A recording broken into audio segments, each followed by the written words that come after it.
The heiress in an apron in a city where glass towers caught the morning sun before ordinary streets had even warmed. Victoria Anderson lived at the height of a world that obeyed her signature.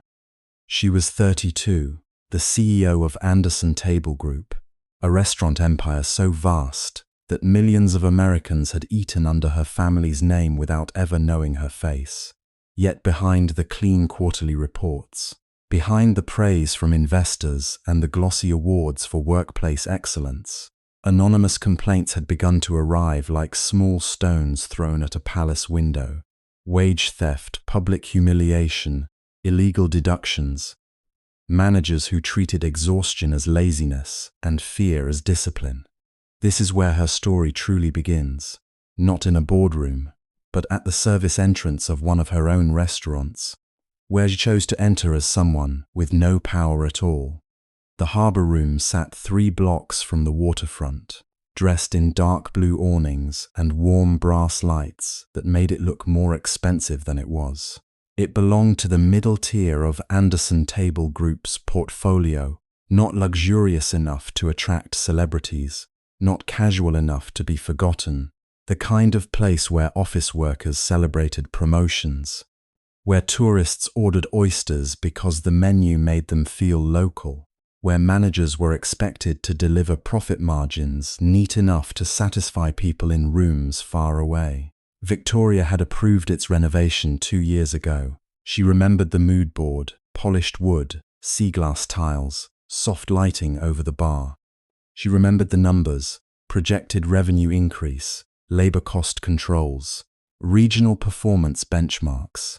She even remembered Martin Cole's name printed in a report as one of the company's high-efficiency general managers. What she did not remember, because no report had ever included it, was the smell of old fryer oil trapped near the alley door. She stood beneath a rusted employee entrance sign, with a thrift store coat buttoned to her chin and a canvas bag hanging from her shoulder. Her hair, usually swept back in a smooth twist by a stylist who arrived before dawn, was tied loosely at her neck. The pearl earrings she wore to board meetings were gone. Her watch had been replaced by a cheap plastic one that had already begun to irritate her wrist. The shoes were the most important part, black flats with cracked sides and thinning soles, bought from a second-hand shop in Queens the previous afternoon. Owen Park had stared at them as if they were a legal liability. "You understand," he had said in her penthouse kitchen, voice careful in the way he used, only when he was deeply alarmed, "that you can conduct an investigation without personally becoming bait." Victoria had folded the complaint letters and placed them into a plain envelope. There were 27, all from current or former staff at the harbour room. Some were typed, some were handwritten. One had been written on the back of a grocery receipt. "I've sent auditors before," she said. "Regional directors, compliance trainers. Everyone cleans up when they see a suit coming. You're not a journalist sneaking into a factory, Victoria. You are the controlling shareholder of a national corporation. If this goes wrong, it has already gone wrong." Owen had gone quiet then, because he knew her well enough to recognize the line in her voice.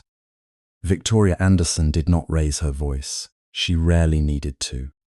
But when something inside her settled, when decision became bone, even her silence became difficult to argue with. Now, at 10:30 on a grey Tuesday morning, she pressed the buzzer beside the staff door and waited. A camera above the frame angled toward her face. "Yeah?" A man's voice snapped through the speaker. Victoria drew a breath. "I'm here about the server position. Tory Lane." There was a pause long enough to be deliberate. The lock clicked. Inside, the harbour room did not look like the restaurants in advertising campaigns. It looked like motion without mercy.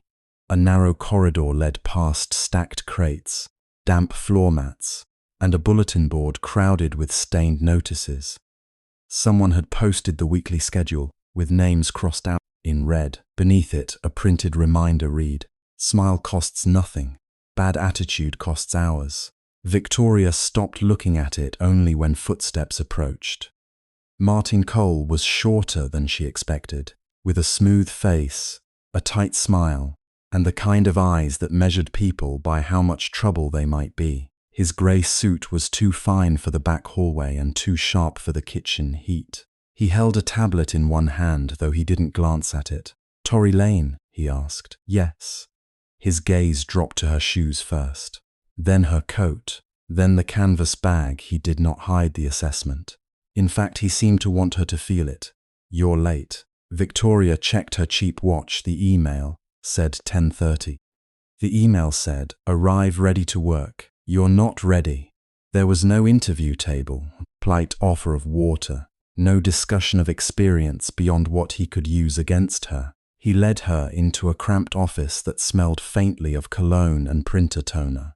A motivational poster hung crookedly behind his desk. "Excellence is a choice." "Previous restaurant work?" Martin asked, dropping into his chair. "Yes," Victoria said.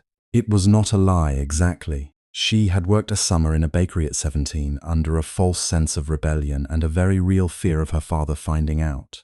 Later, before inheriting the company, she had trained in kitchens, dining rooms, finance departments, procurement warehouses. She knew how a table turned, how a line broke down, how thin the difference was between a good dinner service and chaos. But she had never worked while being treated as if hunger was a character flaw. Martin looked at her application. Owen had built the identity cleanly. Tory Lane, 29, recently moved, no college degree completed, patchy work history, references that would answer only if called through secure numbers, poor enough to need the job, unimpressive enough to be dismissed. "Gaps," Martin said. "My mother was sick," Victoria replied softly. That part was not in the file. It came from a memory she had not intended to offer. Her mother, Eleanor Anderson, had died in a hospital room filled with white orchids and machines that made leadership feel useless. Victoria had been 24, already trained to inherit, already learning how grief could be scheduled between meetings. Martin did not look moved. "Everyone's got a story." He leaned back. "Here's mine. I don't have time to babysit. This is a high-volume restaurant. Customers expect polish. Staff here earn their place. You start at base server assistant wage until I decide you're useful. Tips are pooled. Uniform comes out of your first check. Breakage comes out of your check. Missed clock-ins come out of your check. Attitude also has consequences." Victoria kept her hands folded in her lap. "Are those deductions standard company policy?" she asked, his eyes sharpened. It was a small mistake, too precise, too informed. She lowered her gaze quickly, letting her shoulders curve inward. "I just mean I want to understand. I can't afford surprises." Martin's expression relaxed into contempt. "Then don't break anything." He slid a stack of forms across the desk. Several were legitimate, 2 were not. One stated that employees agreed to voluntary performance penalties at management discretion. Another authorized deduction for uniforms, meals, customer complaints, and training inefficiency. Victoria read every word while pretending to struggle with the language. Her pulse stayed even, but something cold moved through her chest. Not rumor, not exaggeration. Paper. When she finished signing as Tory Lane, Martin stood. "Claire will show you the floor. Try not to embarrass her." Claire Bennett appeared 5 minutes later, a senior server with glossy hair pinned perfectly and tired eyes hidden under practice brightness. She wore the harbour room uniform, a crisp white shirt, navy apron, name tag polished enough to reflect light. She looked at Victoria with a sympathy that flickered and vanished before it could be used against her. "Come on," Claire said. "I'll get you set up." The front of house glowed with restrained elegance.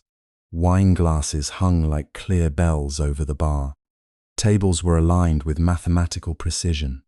The dining room smelled of citrus polish, coffee, and money that wanted to feel tasteful. Victoria had walked through hundreds of restaurants like this as an owner, and guests had always turned toward her as if recognizing weather changing. No one looked at Tory Lane. Claire handed her an apron from a storage shelf. You shadow me today. Don't speak to tables unless I tell you. Don't touch wine, don't enter orders. If Martin asks, you're learning fast. If he's angry, you didn't learn from me. Victoria tied the apron around her waist. The fabric was stiff and smelled faintly of bleach. Is he usually angry?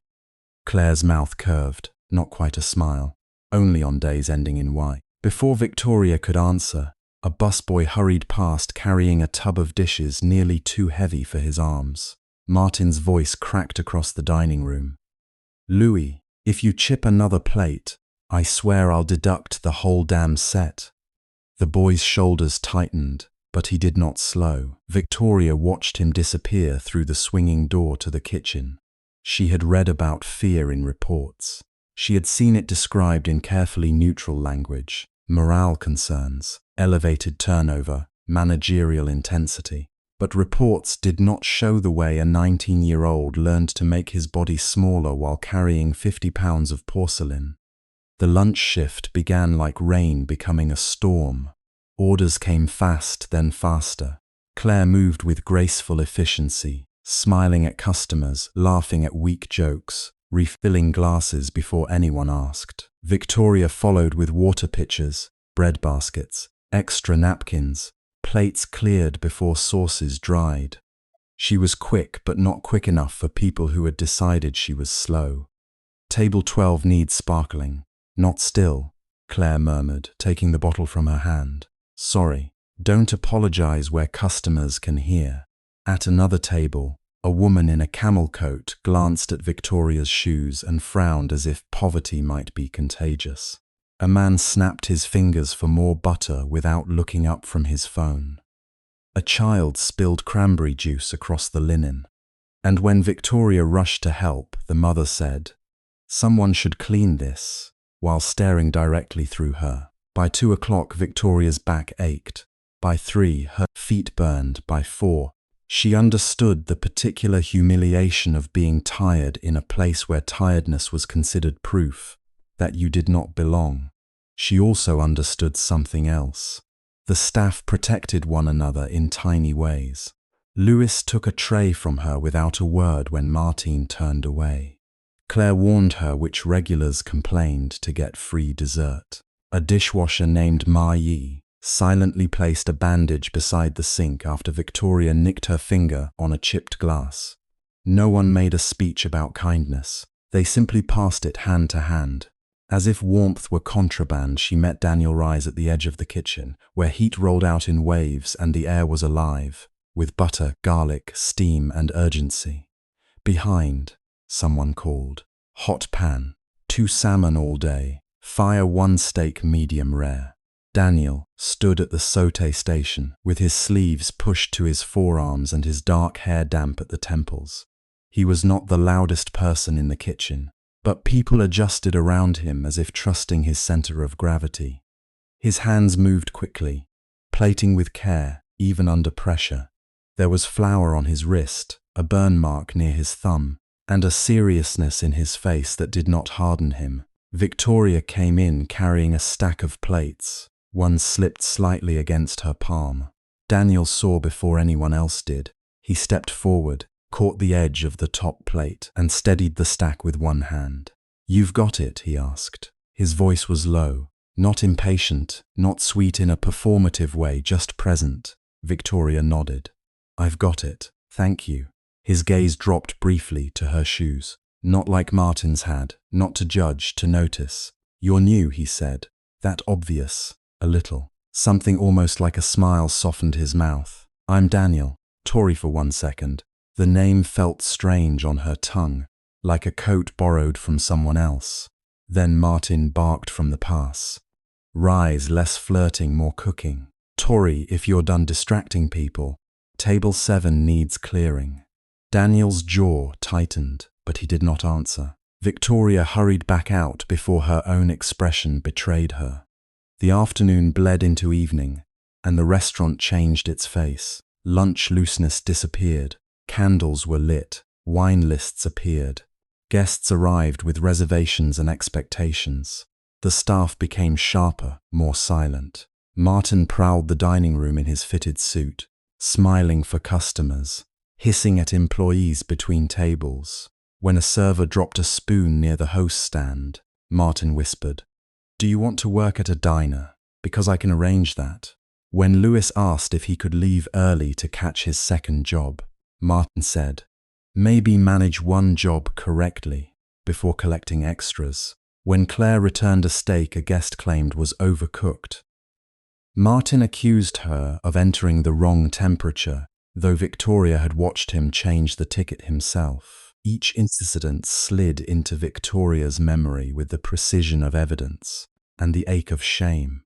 This was her company, her logo on the menu, her family name on the paychecks. Her policies, perhaps twisted, ignored, perhaps weaponized, because she had trusted distance more than presence. At 7:30, during a brief lull, Victoria found herself in the narrow staff area, near the lockers, pressing her fingers against the bridge of her nose. She had thought she was prepared. That was the arrogance of the protected. Preparation from above was still above. A paper bag appeared beside her on the bench. She looked up. Daniel stood there, no longer in the full fury of service, but still wearing his apron, a towel slung over one shoulder. "Employee meal," he said. Victoria glanced at the bag, warmth seep through the paper. "I thought meals were deducted." "They are if Martin sees them." "That sounds like theft." "It's rice, chicken, and vegetables that were going to be thrown out." His eyes met hers. "Call it mercy with seasoning." She should have refused. She had eaten breakfast prepared by a private chef. Her refrigerator at home held imported fruit she often forgot to finish. She had never known the fear of counting dollars before a paycheck. But Tory Lane would be hungry. And Victoria, after 9 hours on her feet under contempt sharp enough to cut, was hungry too. "Is it yours?" she asked quietly. And Daniel hesitated just long enough. No, a lie, but a generous one. She accepted the bag with both hands. "Thank you, Daniel." He shrugged as if the gratitude embarrassed him. "Eat before it gets cold." Then, softer, almost too low to hear over the kitchen noise, he added, "Don't let him make you think you're stupid. First days are supposed to be hard, not cruel." Something inside Victoria shifted. Power had surrounded her all her life, but rarely had anyone defended her when they believed she had none. Men opened doors because of her last name. Executives agreed with her because of her shares. Employees stood straighter when she entered because she could change their lives with a sentence. Daniel Rise looked at a poor new waitress with torn shoes and gave her his dinner. For the first time that day, Victoria had to look away. "I'll remember that," she said. He studied her for a moment, as if there was more beneath her quietness than she allowed. Then a cook shouted his name and he was gone. By closing time, the harbour room looked beautiful again. Chairs tucked in, tables reset, bar wiped until it shone. The dining room gave no evidence of the human cost paid to make it gleam. The staff, however, carried the truth in their bodies. Claire rubbed her wrist. Lewis limped slightly, leaned against the dish station for 3 seconds, with her eyes closed, before forcing herself upright. Martin stood near the office counting receipts, pleased with a kingdom that had survived another day under his rule. "Lockers," Claire told Victoria, exhaustion sanding down her voice. "You can leave your apron in the bin. If you want this job tomorrow, be here at 10. If you don't, no one will blame you." Victoria looked at her. "Do many people leave after the first day?" Claire gave a humorless laugh. "The smart ones." In the staff locker room, the fluorescent light flickered with a faint electric buzz. The space was narrow, smelling of metal, detergent, damp coats, and old coffee. Lockers lined both walls, some dented, some with broken ends. A cracked mirror hung above a sink where someone had taped a note, "Please don't cry where customers can hear." Victoria stood before it for a moment. Her face looked pale under the light, younger somehow, or perhaps stripped. Without the armor of silk blouses and clean command, she saw the woman her father had trained not to become: tired, angry, vulnerable. Uncertain what justice would cost, she untied her apron slowly. A noise came from the hallway. Martin's voice, Claire's lower, tense. Victoria stilled. "You said the numbers would be adjusted before payroll," Claire whispered. "They will be," Martin replied. "Unless you keep asking questions where people can hear." "I'm just saying Lewis noticed his hours were short last week. Lewis notices what I tell him to notice, and so do you." A pause. Then Claire, barely audible. "This isn't what you promised." Martin laughed softly. "No, Claire, this is exactly what you..." Footsteps moved away. Victoria's heart beat once, hard. She waited until the hallway fell silent before turning back to the lockers. Claire's locker was closed. Lewis's had a broken latch. At the end of the row, behind a stack of discarded uniform shirts, something black protruded from the gap between the last locker and the wall. Victoria crouched.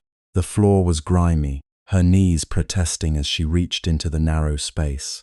Her fingers brushed cardboard, then tape, then the edge of a notebook wrapped in a plastic takeout bag. She pulled it free carefully and sat back on her heels. It was not a company ledger, not official, not digital.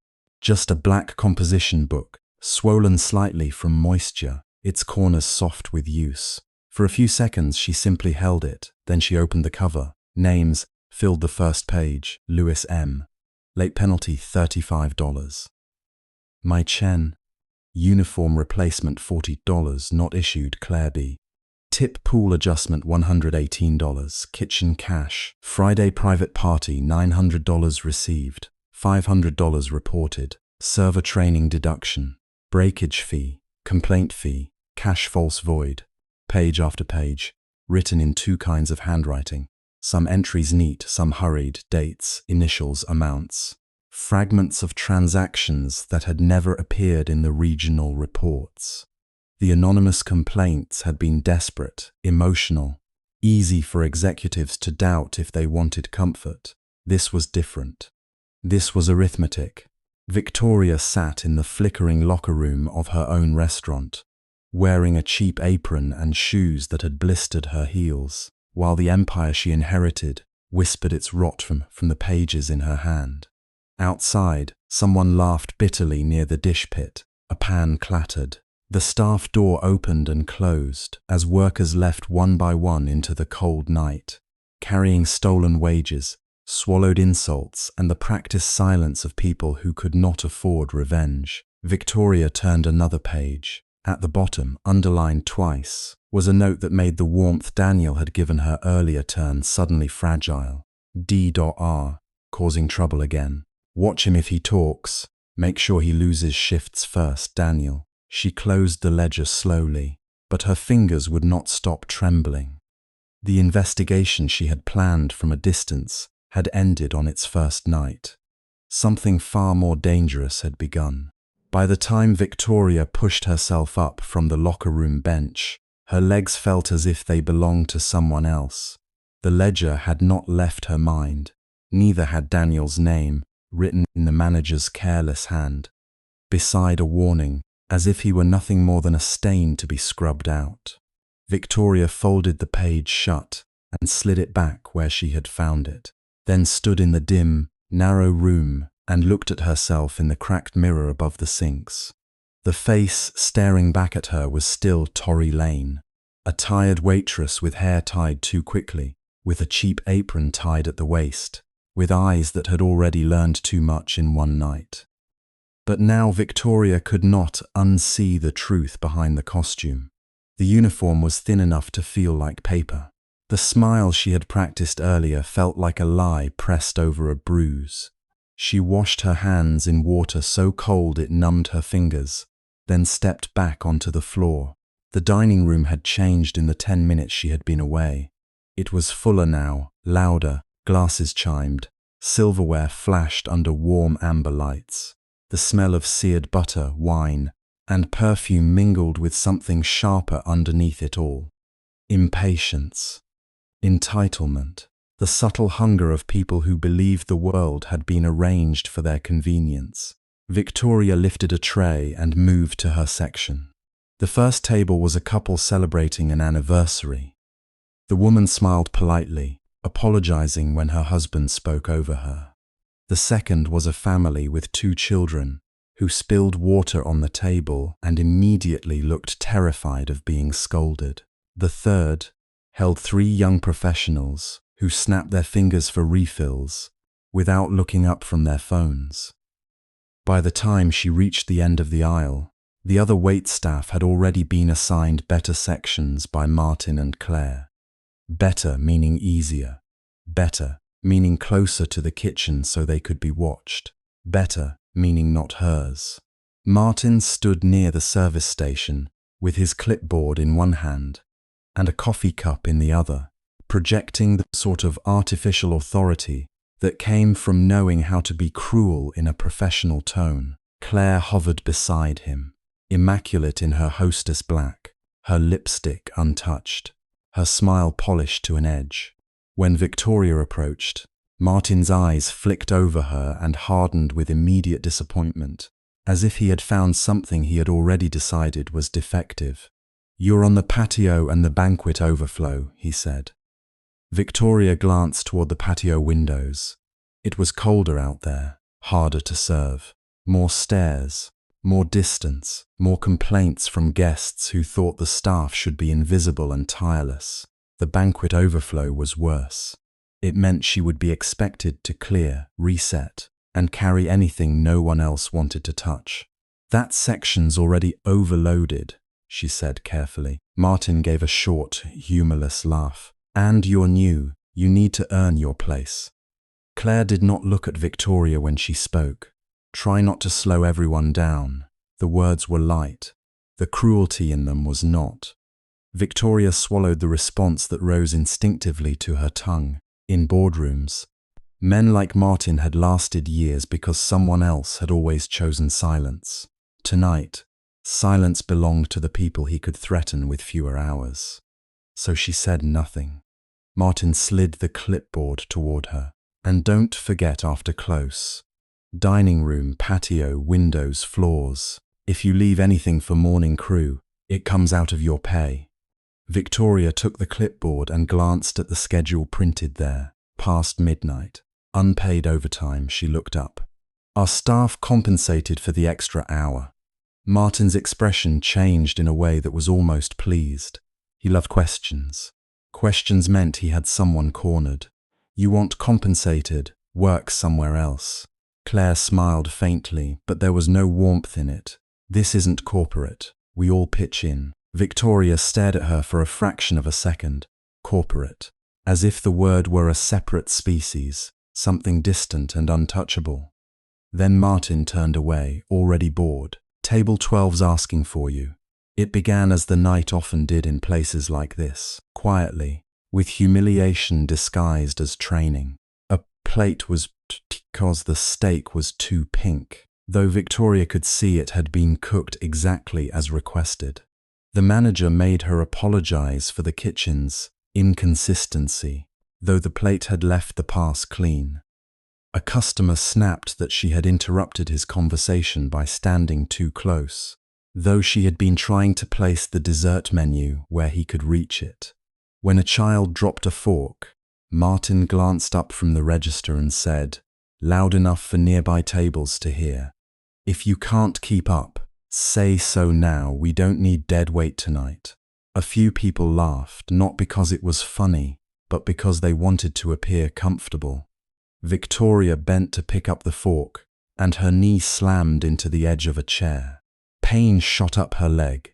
Bright and immediate, she did not react. She had been taught since childhood that pain was information, not a performance, but here, on this floor, pain was a tool used against people until they swallowed it and kept moving.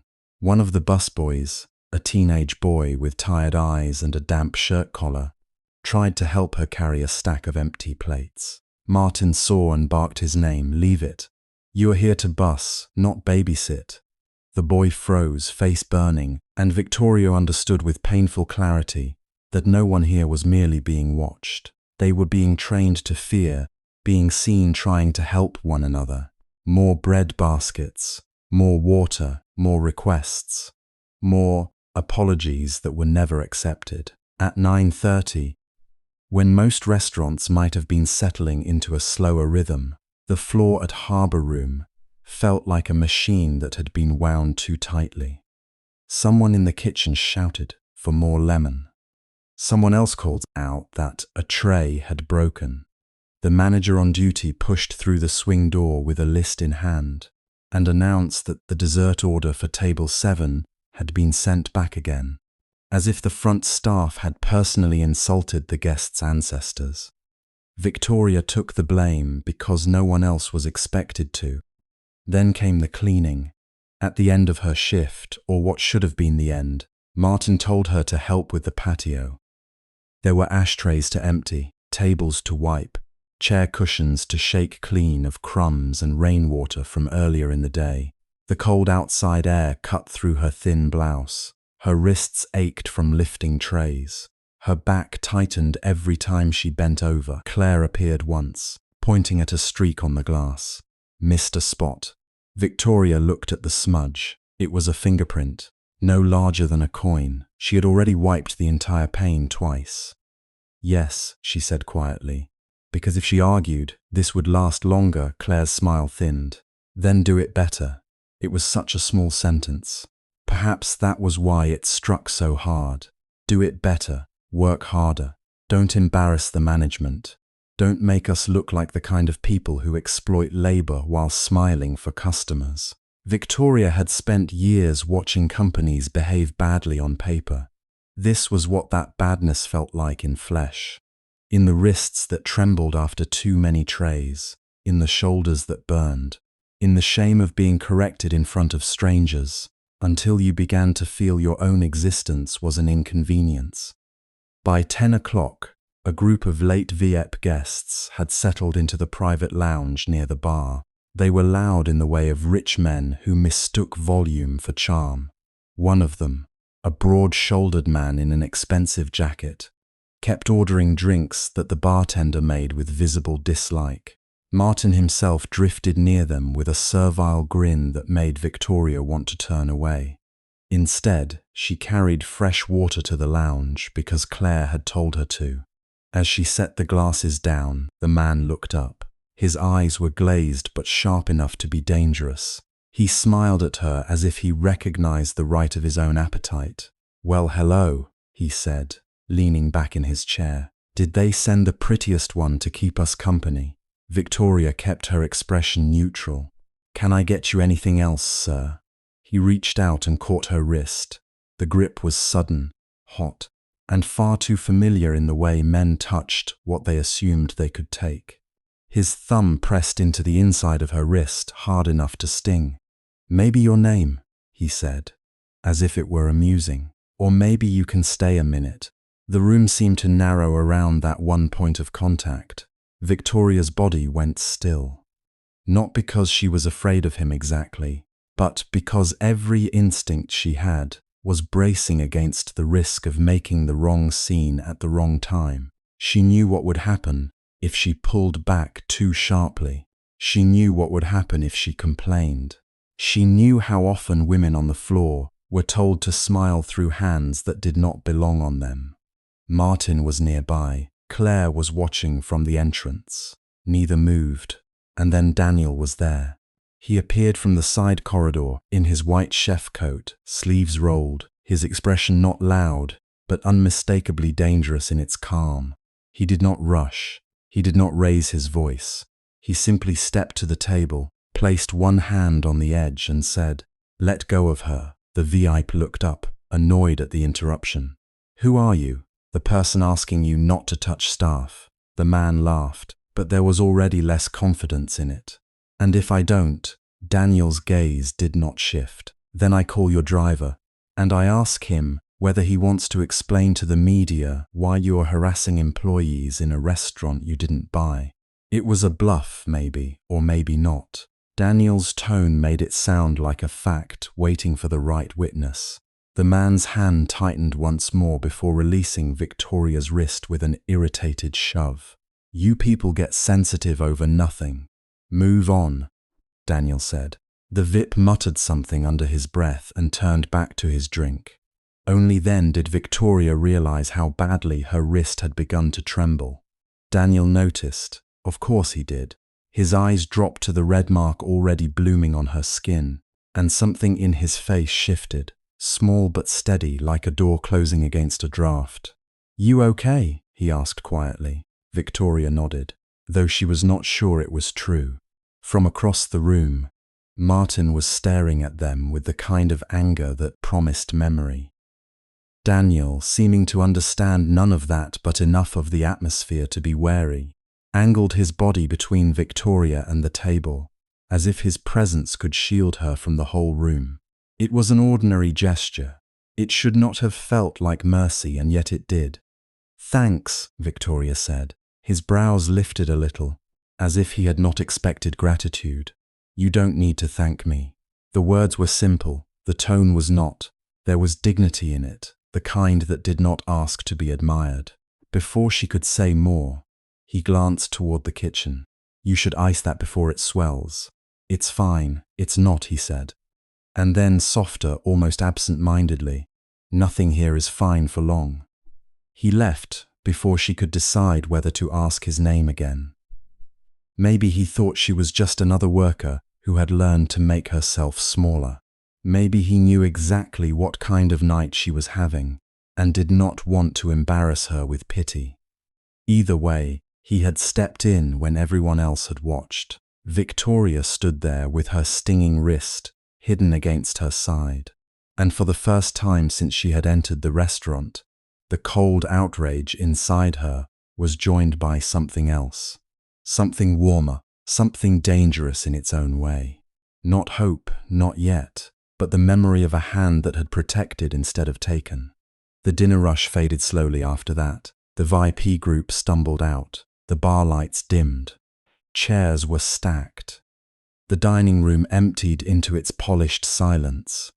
The kind that always came after people with money had spent their pleasure and left the mess for someone else to manage. Victoria was sent back to work.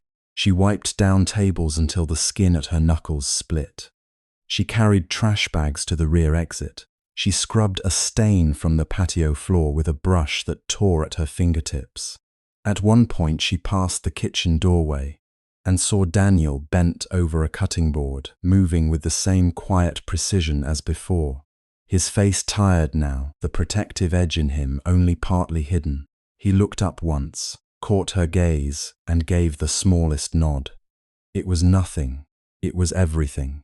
Near closing, the staff had thinned enough that voices carried farther than they should have. Victoria was carrying a crate of linens towards storage when she heard Martin speaking in the corridor outside the office. Claire was with him, her heels clicking softly on the tile. "You're sure she's not one of yours?" Claire asked.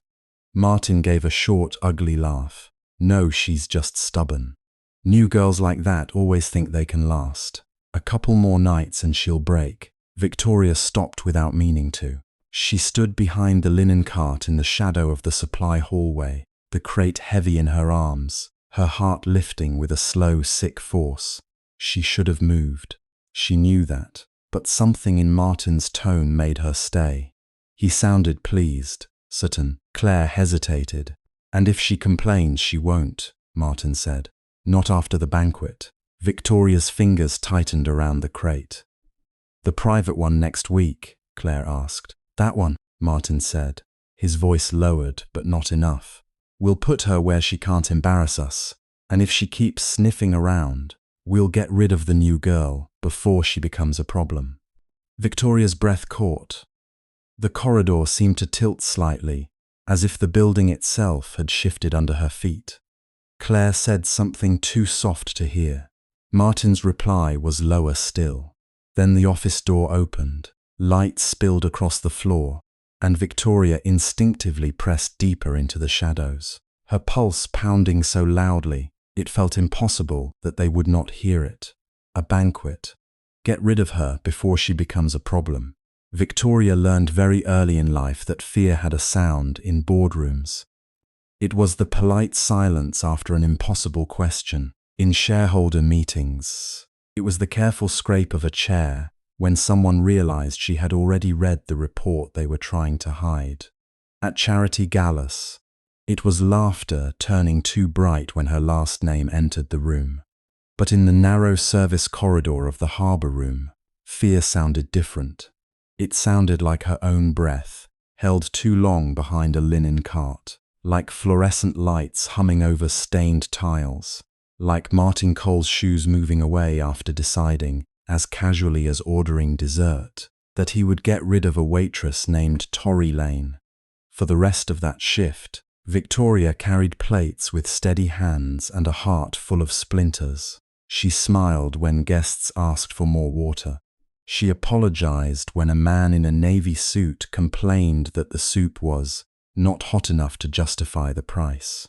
She nodded when Martin snapped his fingers at her from across the dining room, as if she were a dog too slow to come when called.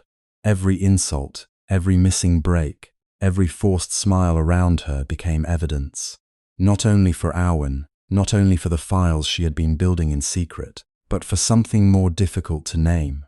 Understanding she had read complaints before, hundreds of them, anonymous employee surveys, exit interviews, legal memos with phrases like hostile work environment and wage irregularity and managerial retaliation. On paper, abuse wore clean shoes. It fit into bullet points. It sounded manageable. Here, it had hands. It had a voice. It had the weight of a tray digging into her wrist, because no one had taught her how to balance it properly, then laughed when she nearly dropped it. By closing time, the restaurant had shifted into the strange half-life of preparation. The dining room lights were dimmed, the polished glasses turned upside down on white cloth, the kitchen still breathing heat into the night. Outside, the harbour lay dark and glossy beyond the windows, reflecting a city that loved beautiful surfaces. The charity banquet was 3 days away. Everyone knew it. Everyone feared it. Martin had taped the event schedule to the office door as though it were holy scripture. The guest list included city council members, hospital donors, real estate families, 2 celebrity chefs, and Margaret Anderson. Victoria had stared at her aunt's name until the letters blurred. Margaret Anderson did not simply attend charity banquets. She occupied them. She arrived in pearls and judgment, kissed the cheeks of women she disliked, spoke gently to men she intended to destroy, and never forgot which fork had been misplaced at a dinner 10 years ago. To the public, she was the guardian of the Anderson legacy, elegant and philanthropic. To Victoria, she was the woman who had once placed a hand on her shoulder after her father's funeral and said, "Grief is no excuse to appear weak." Now Margaret would sit in the harbour room, surrounded by donors and journalists, while Victoria served her in an apron under a false name. The absurdity might have made her laugh if it did not also feel like walking toward a blade. All banquet staff gather up. Martin's voice cut through the dining room. The servers formed a loose line near the bar. Claire stood beside Martin with a clipboard clutched to her chest, her auburn hair pinned neatly, her expression smooth enough to pass for innocence if Victoria had not heard her in the hallway. Martin paced in front of them with the self-importance of a man who believed proximity to wealth made him wealthy. "This banquet is the most important event this restaurant has hosted this quarter," he said. "These are not regular customers. These are donors, city leaders, people whose opinions matter. I expect perfection." His gaze landed on Victoria, which means no improvising, no wandering, and no touching anything you haven't been assigned. A few servers looked away. One busboy swallowed a smile. Victoria lowered her eyes at exactly the right angle, the one she had practiced since arriving here. Harmless, tired, a little confused. "I understand," she said softly. Martin's mouth curled. "Do you?" She let a beat pass. "Yes, Mr. Cole." It cost her something every time she called him that, but cost was also data. Claire began passing out station folders, seating sections, wine pairings, allergy notes, donor preferences. Victoria took hers with both hands. careful to appear grateful rather than interested. Inside were the names and requirements for tables 7 through 10. She skimmed quickly while pretending to fumble with the paper. Table 8, Mrs. Helena Cross, shellfish allergy. Table 9, Senator Alden, no alcohol, sparkling cider substitute. Table 10, Margaret Anderson, black coffee after dessert, no cream. Of course, Victoria thought. Her aunt still drank coffee like punishment. She memorized what she could, then slipped the folder under her arm. In the reflection of the bar mirror, she saw Martin watching her, so she did what Tory Lane would do. She knocked her elbow lightly against a stack of cocktail napkins, sending several onto the floor. Claire sighed. Seriously, I'm sorry. Victoria crouched at once, cheeks warmed by humiliation she did not entirely have to fake. I'll fix it. Martin gave a short laugh. Maybe keep her away from anything breakable. Around her, the room moved on. Victoria picked up the napkins one by one. While bent low, she noticed the bottom drawer of the service console had not closed properly. Inside, beneath reserve menus, was a black binder labeled payroll adjustments. Her pulse changed. She reached for one fallen napkin near the drawer, letting her fingers brush the handle. Not now, too many eyes, but later perhaps. If Martin grew careless, if Claire stepped away, if the night gave her 5 unsupervised minutes. She had built a billion-dollar company by being patient, and yet patience felt different when she was wearing shoes that pinched and an apron smelling faintly of fryer oil. After the briefing, staff scattered into assigned tasks.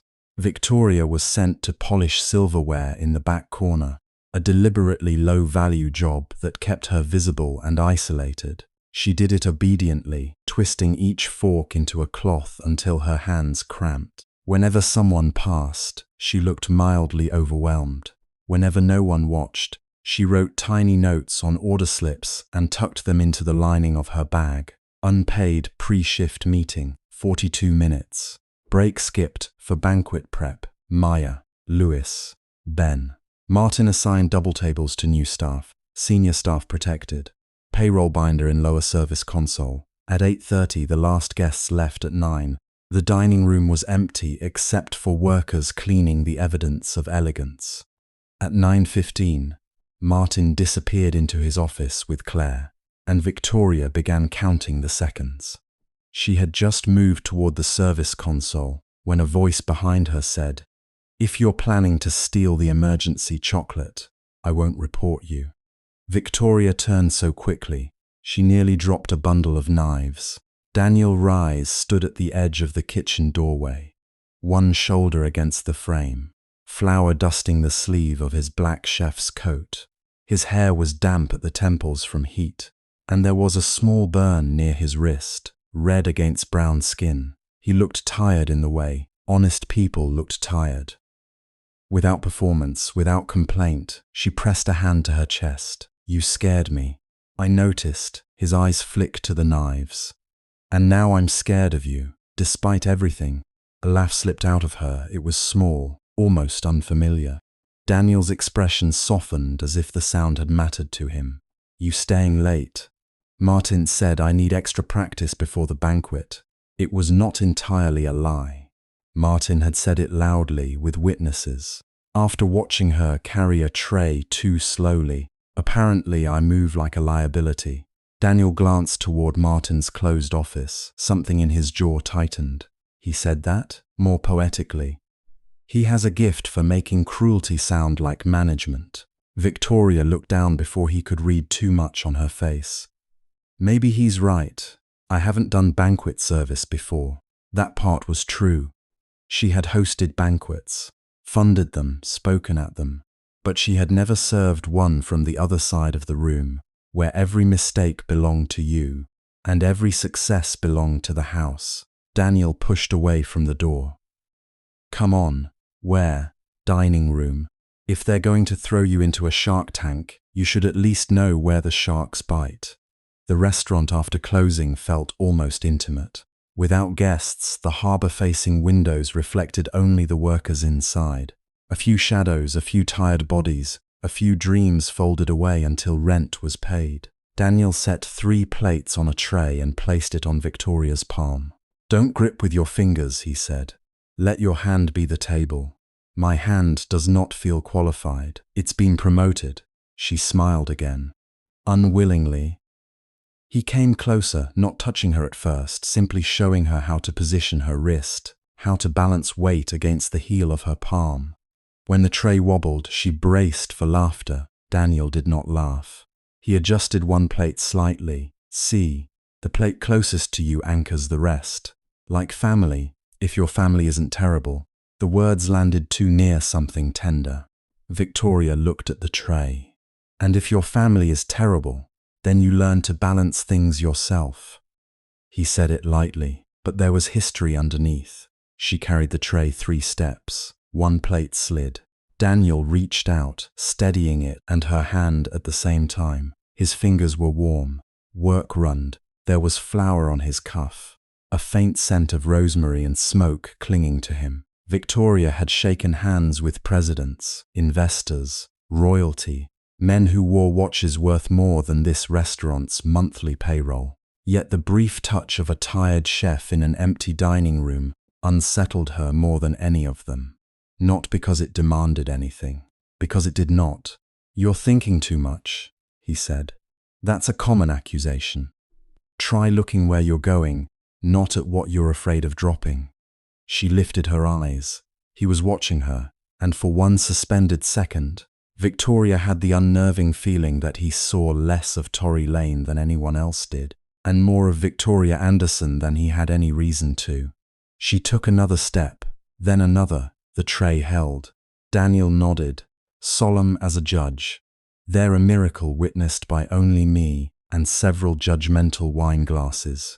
I suppose I should thank the glasses. They'll expect a tip," the lesson continued. He taught her how to serve from the left and clear from the right, how to lower a plate without leaning into a guest's conversation, how to listen for the quiet requests. Rich people expect staff to understand before they spoke them aloud. His voice was patient, never condescending.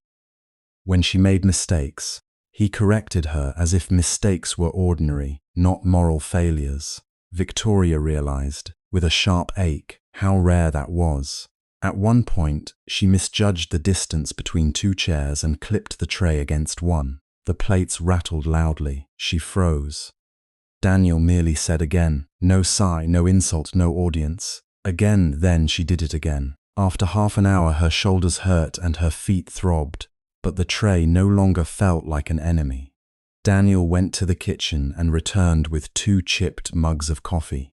He handed one to her, payment for surviving training. She took it, touched by the chipped mug in a way she could not explain.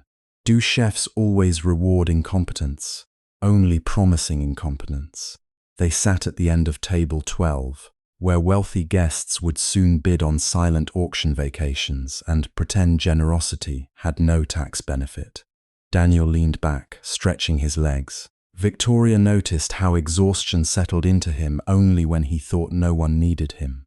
"Have you always wanted to cook?" she asked. Daniel looked into his coffee. "Pretty much. My mother worked double shifts cleaning offices. When she came home, my sister and I would be starving, so I learned to make things out of whatever was there. Eggs, rice, old tortillas. Food was control, I guess. If I could make dinner, the day wasn't completely bad." Victoria's throat tightened. She knew hunger mostly as a concept attached to philanthropy reports. Daniel knew it by texture, and now? She asked gently. "Now I cook for people who spend $60 on halibut and send it back because the garnish looks sad." She laughed, but he only smiled a little. "My dream is smaller than this place," he said. "A kitchen on the east side, nothing fancy, good fresh bread. Meals working families can afford without feeling like charity. Kids could come after school. Old people could sit as long as they want. No one rushed out because their table isn't profitable enough." He said it without embarrassment, without the polished vocabulary of proposals and grants. Yet in Victoria's mind, numbers began gathering instinctively. Lease rates, staffing models, community partnerships, supplier surplus, subsidy structures. She could make it happen. With one phone call, she could hand him a building. With two, she could fund him for 5 years. And that was exactly why she said nothing. Because Daniel was not telling a billionaire his dream. He was telling Tori, a waitress with sore feet. A woman he believed had nothing to offer except listening. That doesn't sound small, she said. His gaze shifted to her. No. It sounds like the kind of thing people remember when their lives get hard. For a moment, neither of them spoke. The restaurant hummed softly around them. Somewhere in the kitchen, water dripped into a metal sink. The city beyond the windows glowed with money, ambition, loneliness. Victoria wrapped her hands around the mug and felt guilt move through her, slow and undeniable. Daniel had defended her when she had appeared powerless. He was teaching her because he believed she needed help.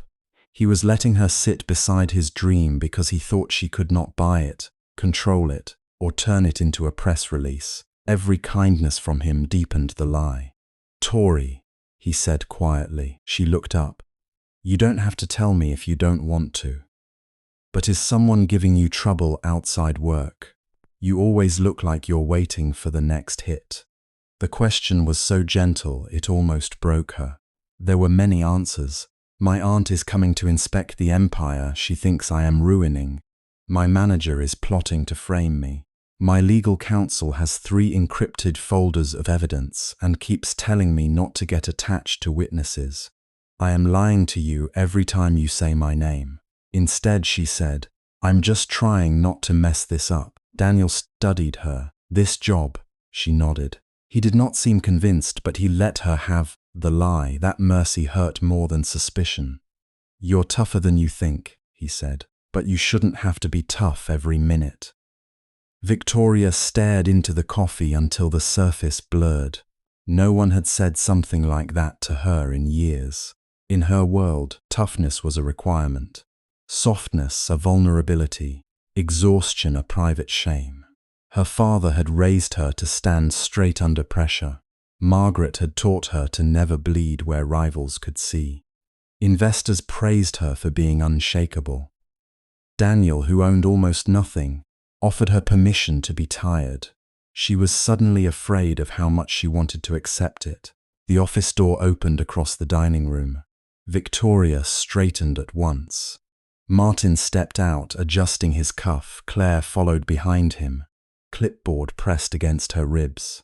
When Martin saw Daniel and Victoria sitting together, his expression darkened.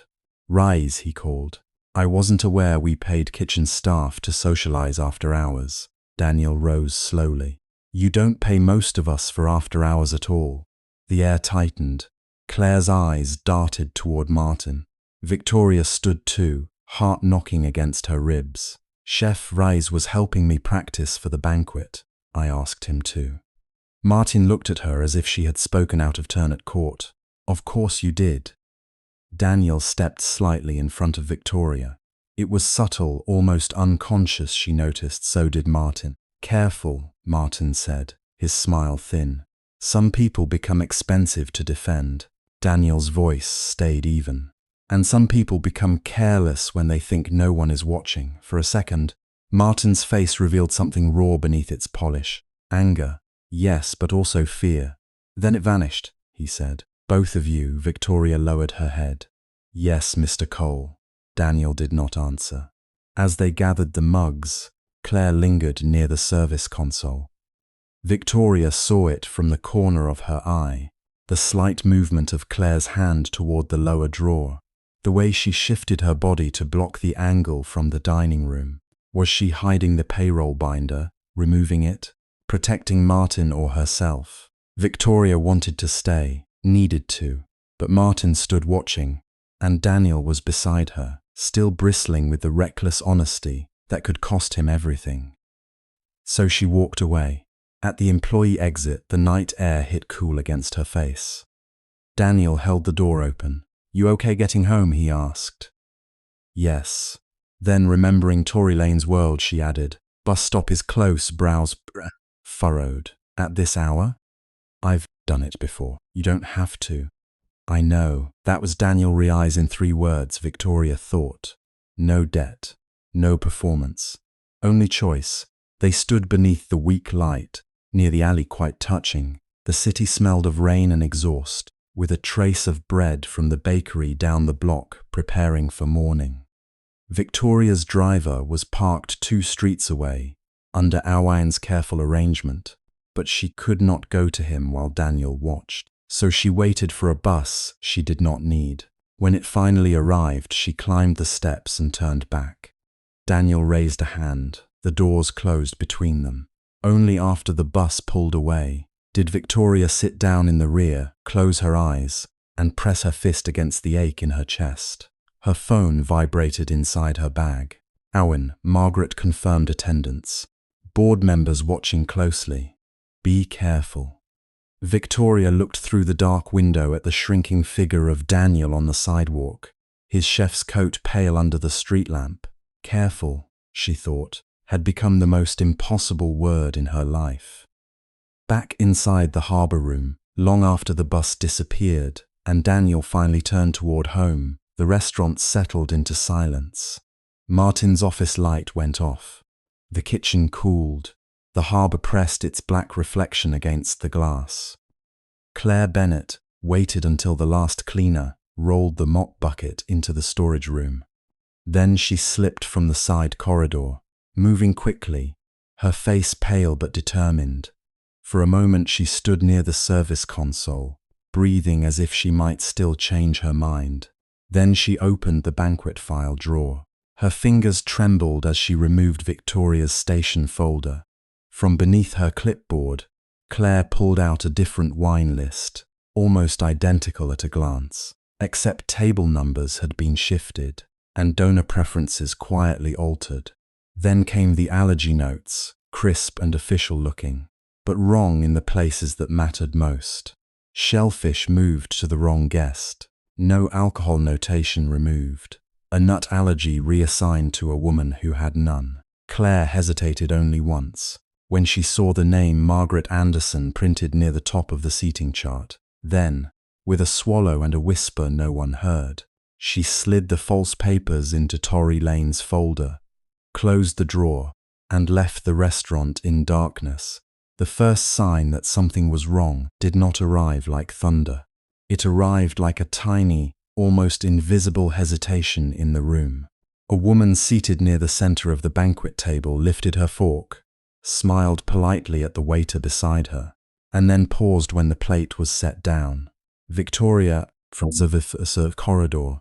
The room was full of crystal light and low, expensive laughter. Every surface polished to a shine so perfect it almost looked unreal. At the far end of the hall, the donors and executives of Anderson Table Group's annual charity banquet sat beneath white orchids and strings of warm gold lights, each of them dressed as if the evening had been designed to prove that grace was something money could buy. The servers moved in practiced silence. The music stayed soft enough to flatter conversation. Nothing should have broken. But Victoria had learned that disasters rarely announced themselves with noise. The woman at table 7 touched the rim of the wineglass, then frowned slightly. A man beside her leaned over to say something, but she had already looked toward the shrimp tartlet on her plate, as if the sight of it had suddenly become threatening. Victoria's pulse sharpened. Shellfish. Her eyes moved faster across the room. Another guest was being poured a red wine that had not been listed for his table. Near the bar, a waiter hesitated with a tray of premium bottles, checking labels twice as though the order sheet had changed under his hands. One server asked for clarification about a no-alcohol request, and was waved away with an impatient hand. Not because the staff were careless, because someone had changed the instructions. Victoria stepped into the kitchen entrance, her apron damp at the hem, and scanned the station board again. The paper on the clip had been altered so neatly that only someone who knew exactly what to look for would notice. Table numbers had shifted. Guest notes no longer matched, An allergy warning had been softened into something so vague it might as well not have existed. Her fingers tightened around the edge of the tray she was carrying. This was not confusion. This was sabotage. Across the room, Martin Cole emerged with the confidence of a man who had already decided where the blame would land. His jacket was immaculate. His expression sharpened into concern for public view. He said something to Claire, who stood near the service counter with a clipboard pressed to her chest.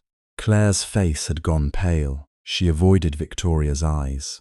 Then a waiter at the far end set down a plate in front of the wrong guest. The woman gasped softly, pushing back her chair.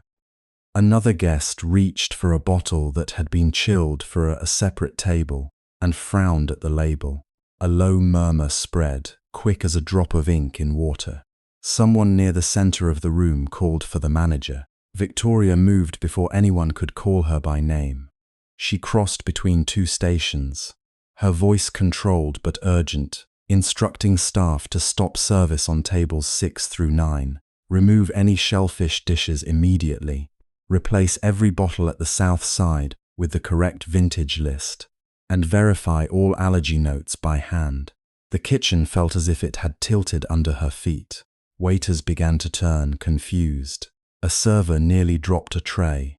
The chef on the hotline barked for backup. Daniel appeared at Victoria's side a second later, his sleeves rolled, his gaze already tracing the room with hard concentration.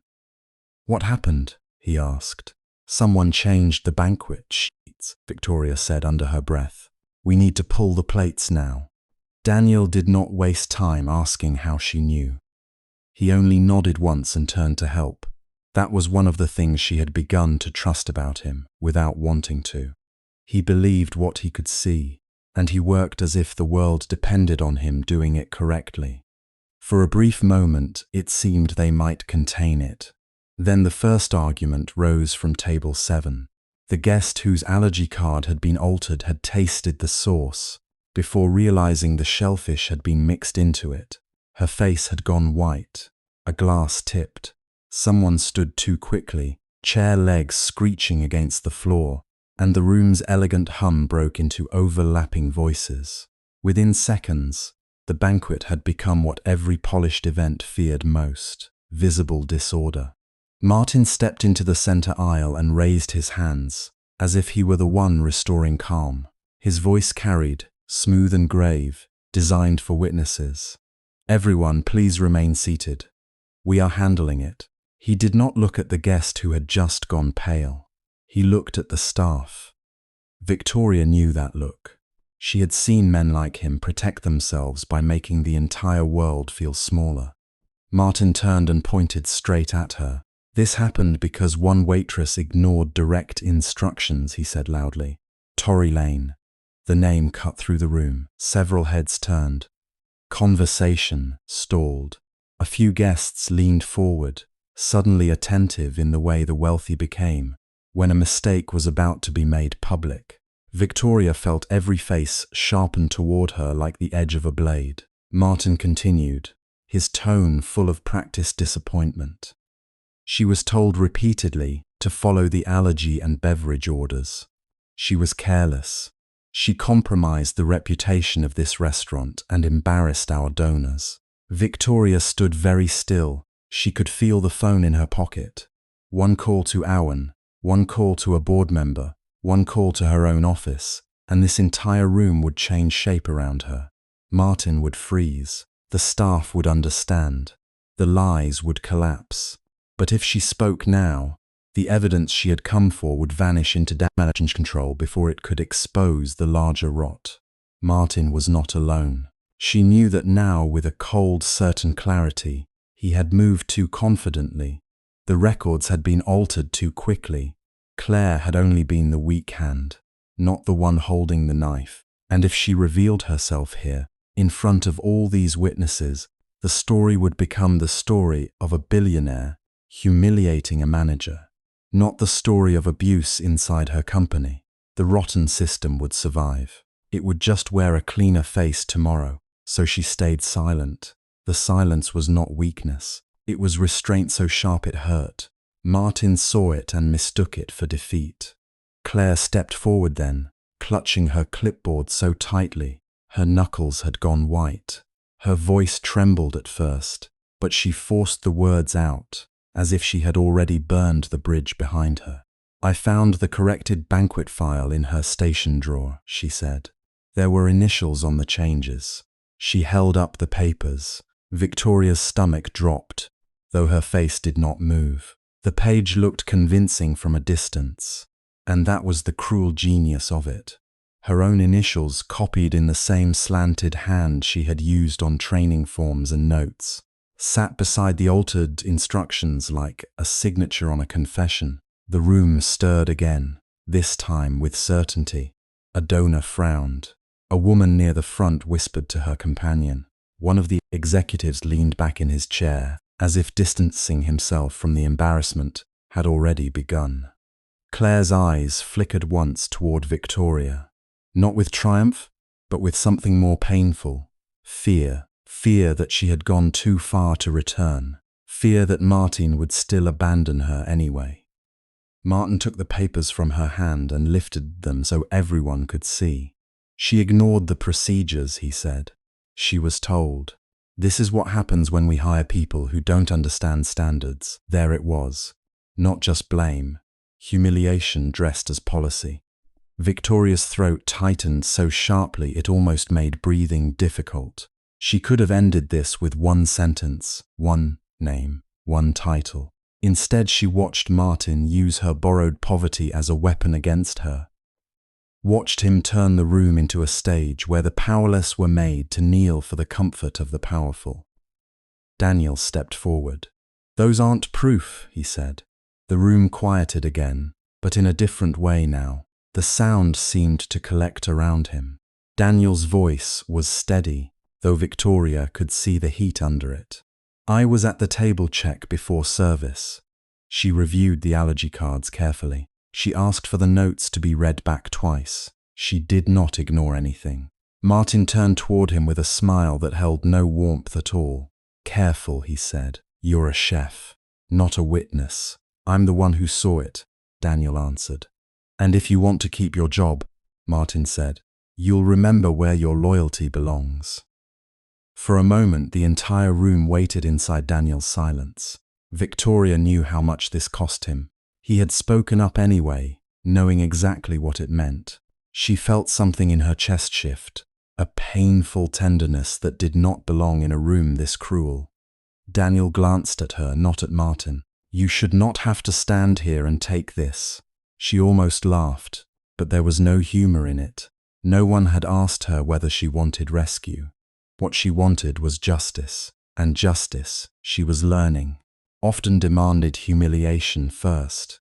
Martin's face hardened. "If you continue interfering, I'll make sure you're gone by morning too." The threat was plain enough for everyone to hear. A few staff members looked down immediately. Cowardice moved through the room like a draft. Victoria felt the weight of her own restraint pressing against her ribs. She could hear her father's voice in memory, distant and cold, saying that leaders must never be seen bleeding. She could hear Margaret's sharper warning that scandals were only useful when they could be contained. But she could also hear something else now, quieter and more dangerous. Daniel saying her name like it mattered, as if she were a person and not a problem. Martin turned back to her. "Tory Lane, you're done here." No one moved. He said it again, louder, for the room. "You are terminated effective immediately."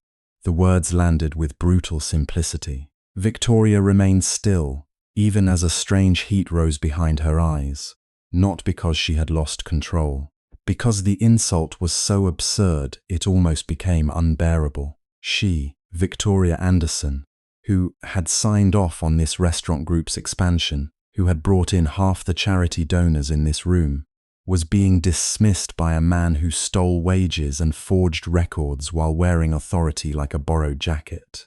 But she still did not reveal herself. Not yet. Martin pointed toward the service door. "Take your apron and leave. Security will escort you out." A hush settled over the room, the kind that follows a fall when no one wants to be the first to look down. Then Daniel removed his chef's coat. The motion was slow enough to feel deliberate. He unbuttoned it with hands that did not shake, folded it once over his arm, and looked straight at Martin as if deciding something final and private. "If she goes," he said, "I go too." Martin barked a short, disbelieving laugh. "Don't be stupid." Daniel's face did not change. "I've spent too long watching people like you punish the wrong person and call it management." Victoria turned toward him, startled despite herself. He looked exhausted and furious and impossibly steady, as if this was the one thing in his life he had been waiting to do. Around them, the banquet remained frozen, the guests silent, the lights too warm for the cold that had settled over the room. Daniel stepped beside her, his coat still in hand. And Victoria, who could destroy Martin with one phone call, said nothing. Because the truth she wanted was bigger than her own humiliation. Because if she spoke too soon, the system would survive. Because in front of all those staring faces, with her borrowed apron suddenly feeling heavier than silk and diamonds ever had, she chose the harder silence and let Martin believe he had won. For now, the rain came down harder once they stepped outside, as if the city itself had been waiting for an excuse to let go. Victoria stood under the narrow awning at the restaurant entrance, her apron clinging to her knees, her hair damp at the temples. The streetlights had blurred into pale halos across the wet pavement. Cars hissed past. The evening had that washed-out, bruised look that made every ordinary thing seem lonelier than it was. Daniel reached for the umbrella leaning by the door, shook it open, and held it over both of them, without asking whether she wanted help. She did not trust her voice yet. "Where are you headed?" he asked. Victoria almost laughed at the absurdity of the question. Home. If one could call the penthouse where she slept between decisions and board meetings a home. The place where imported marble and floor-to-ceiling glass waited for her like a polished confession. Instead, she said the first thing that belonged to this version of herself. "Bus stop," she said. Daniel glanced at her, then at the rain. "You'll get soaked before you even get there. I'm already soaked." Not enough to prove a point that made her look at him. Even now, after the humiliation inside, after the way Martin had tried to strip her of what little dignity she had worn like armor, Daniel still spoke to her as if her comfort mattered. Not as a pity project, not as a problem to manage, as a person. He stepped off the curb first, shielding her with the umbrella as they started down the sidewalk. His work shoes splashed through puddles. Victoria kept to the side closest to the wall, her shoulders tense against the wind. The city was loud in the rain, but between them there was a strange, intimate quiet. The kind that forms when two people have seen the same wound and do not know yet how to name it. They walked in silence for half a block. Then Daniel said, "He had no right to talk to you like that." Victoria looked down at the dark sheen of water collecting at the hem of her borrowed pants. "I'm used to it." That answer seemed to stop him, not because he believed it, but because he hated that she had learned to say it so easily. "Well, you shouldn't have to be." The words were so simple that they hurt more than the shouting had. At the bus stop, a narrow glass shelter stood nearly empty except for a man in a delivery jacket huddled on the bench and staring into his phone. Daniel guided her beneath the awning and folded the umbrella with a quick, practiced flick. Rainwater ran off the edge in a silver line. Victoria wrapped her arms around herself. For the first time since Martin had raised his voice, the tremor in her body began to catch up with her. It started in her hands and moved inward, a delayed shock that made her feel hollowed out. Daniel noticed immediately. "Sit," he said. "I'm fine." That wasn't a request, there was no harshness in it. Only that steady authority some people carried without ever trying to own it. Victoria sat on the bench, the cold seeping through her clothes at once. Daniel stood in front of her, rubbed one hand through his wet hair, and then, after a brief hesitation, dug into the pocket of his jacket. He pulled out a small folded bill and a few coins. Victoria stared at his hand. "What are you doing?" He avoided her eyes. "Take it." "No, it's not charity. I didn't say it was. You looked like you were about to collapse back there." He held the cash out again, patient in a way that made refusal difficult. "Get yourself dinner. Something warm." Victoria let out a short, incredulous breath. "You need it more than I do." That was the moment his mouth tightened, not in anger, but in the wounded kind of humor people wore when the world had made a joke of them for too long. "Probably," he said, "but you're the one standing in the rain, pretending this doesn't hurt." The words landed cleanly, too cleanly. Victoria lowered her gaze. Her throat felt too full, as if one more honest sentence might break open everything she had spent years keeping sealed. Daniel crouched slightly so he was no longer towering over her, and when he spoke again his voice had softened. "I know you think this place chews people up and spits them out," he said. "I know you're trying not to make a scene, but if you're hungry you eat. If you're cold, you say you're cold. And if that man embarrassed you in front of everyone, that's his failure, not yours." No one had ever told her that her humiliation belonged to someone else. "Not like that." Victoria stared at him, rain collecting on his lashes, the umbrella tilting slightly above his shoulder. He looked tired. He looked like he had not slept properly in years. He looked like a man who had nothing to offer except the stubbornness of his own decency, and somehow that felt more valuable than all the carefully wrapped generosity she had ever received from her family. Her fingers closed slowly around the money. Daniel noticed the movement and gave a brief nod, as if this was merely practical, nothing to be grateful for. Then he hesitated and reached into his coat again. This time he pulled out a paper wrapper from the sandwich he had saved from his break and handed it to her too. "I didn't touch it after lunch," he said. "Still warm earlier. Probably not now, but it's edible." Victoria looked at the sandwich in his hand and felt something painful rise in her chest, something so sharp it nearly made her laugh and cry at once. He had just been defending her at the cost of his job, and still he was standing here making sure she would not go hungry. "Why are you doing this?" she asked before she could stop herself. Daniel met her eyes. Rainwater slid from the edge of his jaw. "Because nobody should have to go home like that. Nobody should have to go home like that." It struck her then, with frightening force, that he was not talking about one ruined shift. He was talking about years of being invisible, of being blamed, of being made small, until even kindness felt like an insult. He was talking about a world that was not built for people like him and never intended to be. Victoria's fingers tightened around the sandwich until the paper crinkled.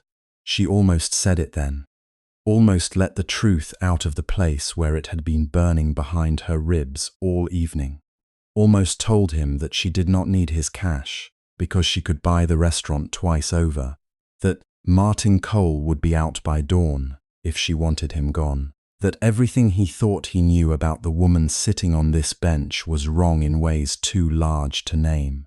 But Daniel looked away first, toward the rain-smeared street, and said quietly, as if to himself, "Rich owners never understand what it feels like." The sentence was not shouted. That was what made it worse. Victoria felt it hit somewhere deep and old, a place inside her where all the polished boardroom language in the world could not survive. Rich owners never understand.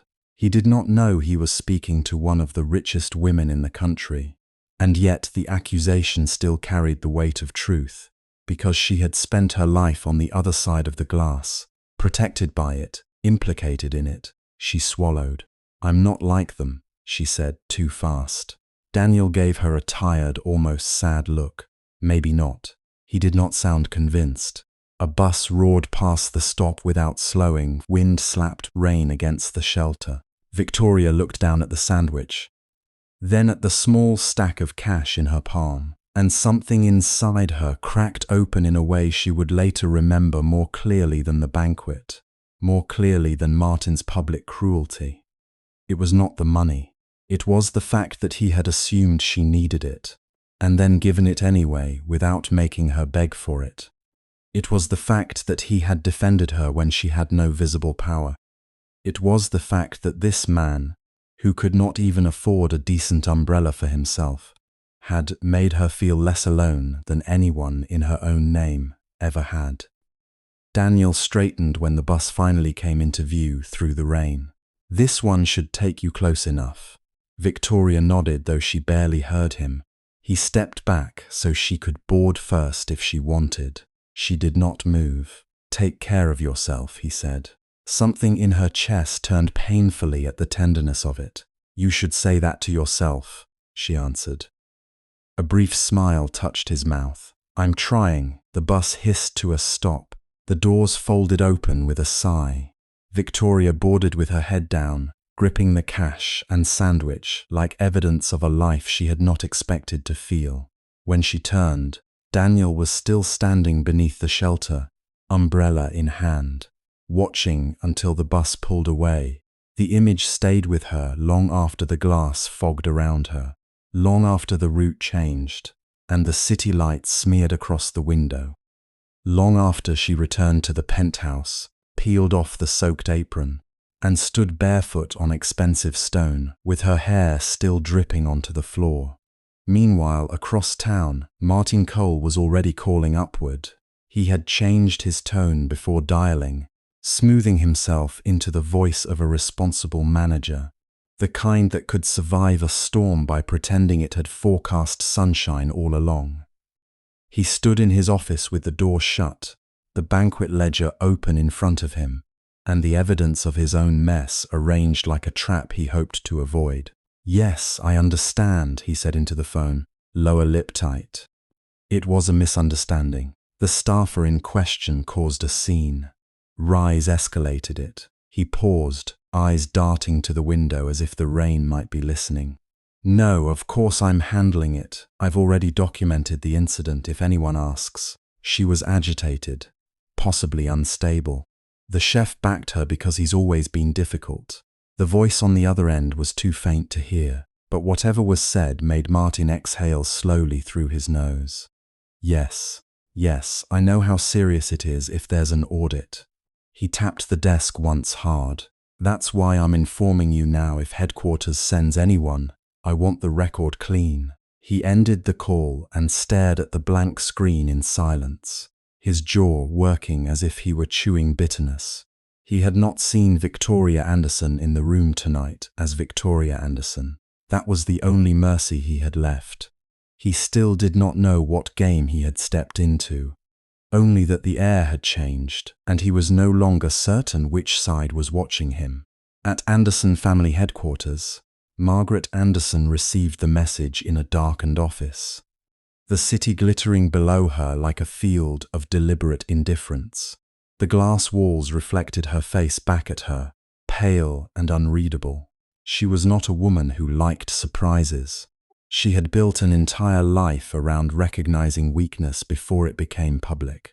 The report came through her private line in clipped, urgent sentences, internal complaints, discrepancies in payroll, a whisper of an undercover review, and one employee in particular who had not behaved like a normal server under pressure. Margaret listened without interruption.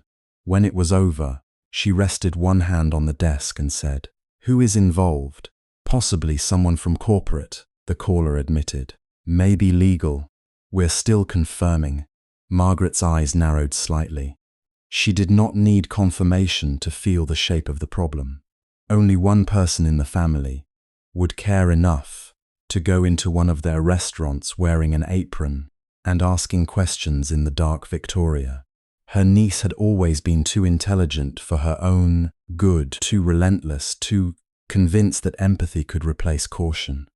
Margaret had warned her for years that power required control, not conscience. Victoria always listened, with that maddening stillness of hers, as if she were being polite to a language she intended to outgrow. Now Margaret set the phone down and looked once more at the city. If Victoria was indeed behind the audit, then she was not merely testing a restaurant. She was testing the family, the empire, the fragile structure that had kept the Anderson name polished and profitable for generations. And if Victoria was going to tear at the seams, Margaret would be the first to know. In the penthouse, Victoria stood under the shower long after the water had turned cold, but the chill would not leave her skin. She dressed without thinking, her hands unsteady as she pulled on a clean blouse and loose trousers, the movements automatic, detached. The cash Daniel had given her lay on the bathroom counter beside the discarded apron. Absurd in its smallness. She could still feel the weight of his umbrella over her shoulder, the steady pressure of his voice saying she should not have to be ashamed. When she finally stepped into the living room, the lights were off. Only the city outside remained, a grid of silver and blue beyond the windows. Then a voice came from the dark. "Tell me something, Victoria." Her body froze. The shape of a woman sat in one of the armchairs near the window, back straight, hands folded with calm precision. Margaret Anderson's eyes reflected the skyline faintly as she leaned forward. "How long have you been playing Waitress?" For a moment, Victoria thought the cold water had followed her out of the shower and settled inside her bones. Margaret Anderson did not raise her voice. She never needed to in the Anderson family. Anger was considered vulgar only when it came without leverage, and Margaret had never entered a room without carrying both. Victoria stood barefoot on the pale rug, her damp hair falling against the collar of her blouse, and looked at the woman who had helped teach her which fork to use at charity dinners, which investors to flatter, which reporters to avoid. Her aunt had been beautiful in a sharp, wintry way, for as long as Victoria could remember.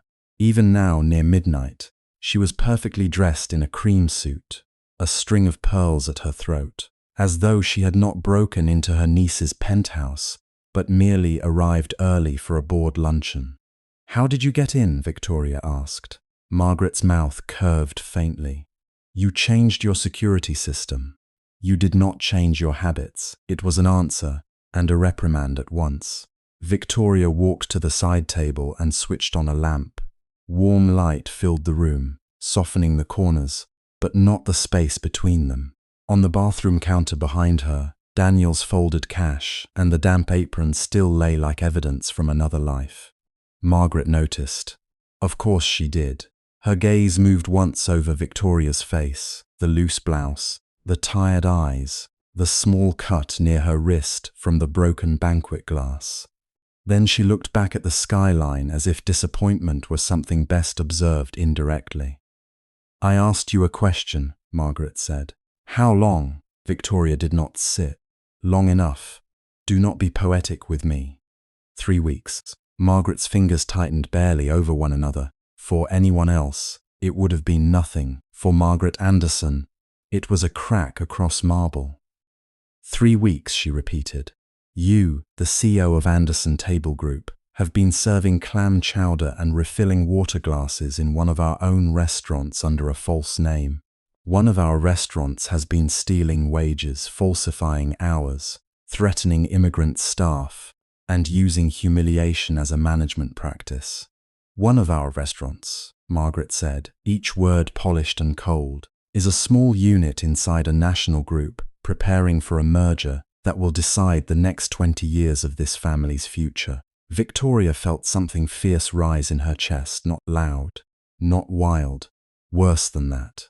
Clear. "You mean the next 20 years of the family's control?" Margaret stood. The city's glow outlined her profile, elegant and merciless. "Control is not a dirty word, Victoria. It is why your grandfather's name is still on buildings. It is why your father had an empire to leave you. It is why thousands of people have jobs. Jobs they are afraid to lose if they ask for wages they earned." "Do you think I am defending Martin Cole?" The name hit the room like the scrape of a knife over porcelain. Victoria took one step forward. "You know, I know enough. I know. Cole has become careless. I know there are complaints. I know there may be irregularities. Irregularities. Victoria gave a short, stunned laugh. A dishwasher worked 2 double shifts after burning his hand because Martin threatened to report his cousin. A hostess paid out of pocket for a uniform she was told was free. Claire changed timesheets because Martin told her if she didn't, she'd be next. Tonight he framed me for a banquet disaster to cover his own sabotage. Margaret's expression did not soften. That was what made it unbearable. Victoria had expected denial, perhaps anger, maybe even surprise. But Margaret only looked tired, as if cruelty were not shocking, merely inconvenient. "And you have proof?" she asked. "I'm getting it." "That means no. It means enough to begin." "To begin what? A public self-immolation?" Margaret moved closer, her voice still even. "Do you have any idea what happens if this reaches the press before the merger vote? Headlines will not say one corrupt manager mistreated workers. They will say Anderson Table Group built its profit on abuse. They will say your father's daughter was either incompetent or complicit. They will dig through every location, every lawsuit, every anonymous complaint ever buried by middle management and turn them into a pattern. Maybe it is a pattern." The silence that followed was not empty. It was full of every dinner where Victoria had been told to smile, every board meeting where old men praised efficiency without asking what it cost, every time she had signed reports too clean to be true because she had wanted to believe the company she inherited was not a machine with teeth. Margaret looked at her for a long moment. Then she said, "Your father understood something you have always resisted. A family like ours does not survive by confessing every sin in public." Victoria's throat tightened at the mention of him. Henry Anderson had been revered by employees who never met him, feared by executives who knew him well, and loved by a daughter who had spent most of her life trying to decode whether his distance had been discipline or simply absence. "He also told me," Victoria said quietly, "that a table means nothing if the people serving it are starving." Margaret's eyes sharpened. "Do not use his sentimentality to justify your recklessness." It wasn't sentimentality, no. It was branding.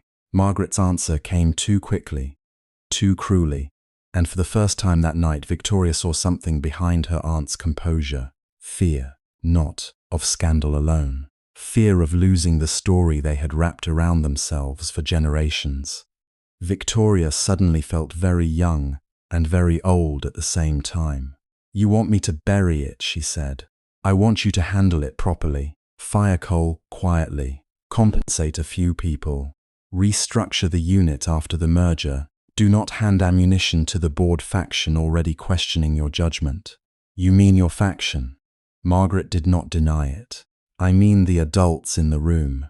A soft ache moved through Victoria, deep enough to feel physical. It would have been easier if Margaret were a villain in a simple story, a woman who loved money and nothing else.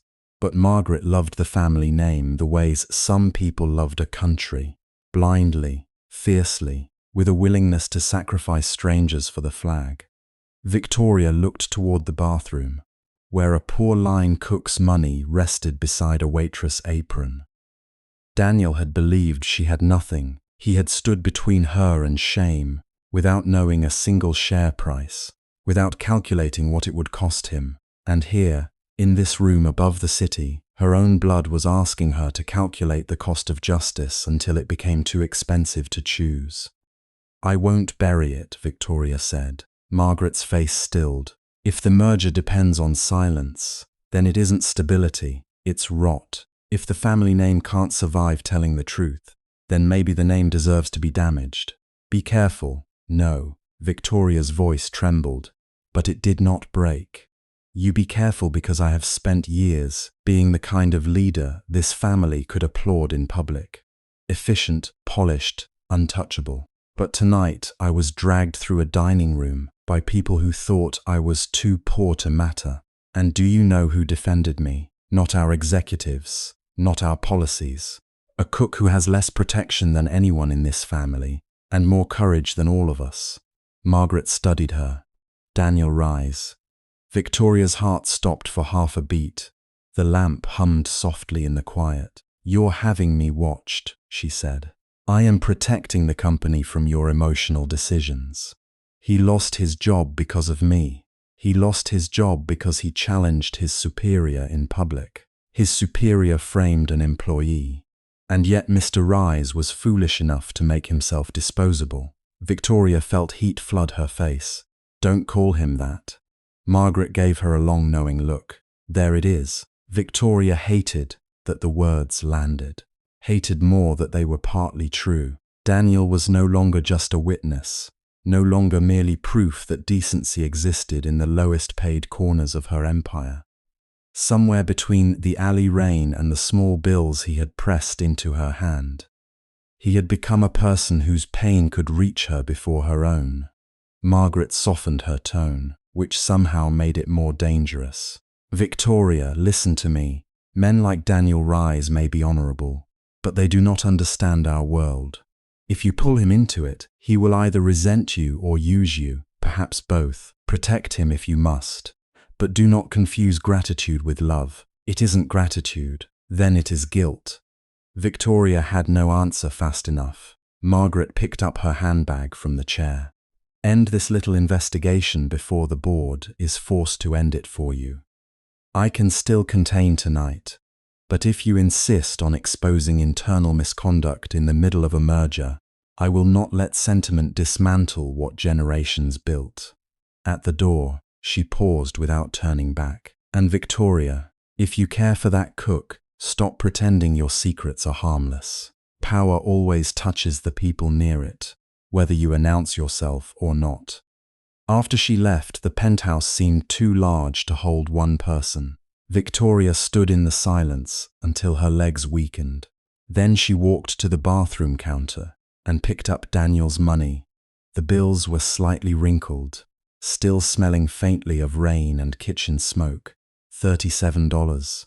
He had given her $37 as if it were a shield. She closed her hand around it and finally let herself cry, not loudly, not dramatically, but with the exhausted grief of someone who had discovered that doing the right thing could still hurt the innocent. By morning, Daniel Rise had learned exactly how disposable an honorable man could be. He woke before sunrise in the apartment he shared with his younger sister, not because he had slept enough, but because worry had a way of shaking the body awake. Before the alarm, the radiator clicked in the corner. Elena's textbooks were stacked across the kitchen table beside a half-empty box of cereal, her scholarship forms, and a mug with a chipped handle that said Best Chef. Though she had bought it at a thrift store for 99 cents, Daniel made coffee too strong and toast too dark, then opened his laptop.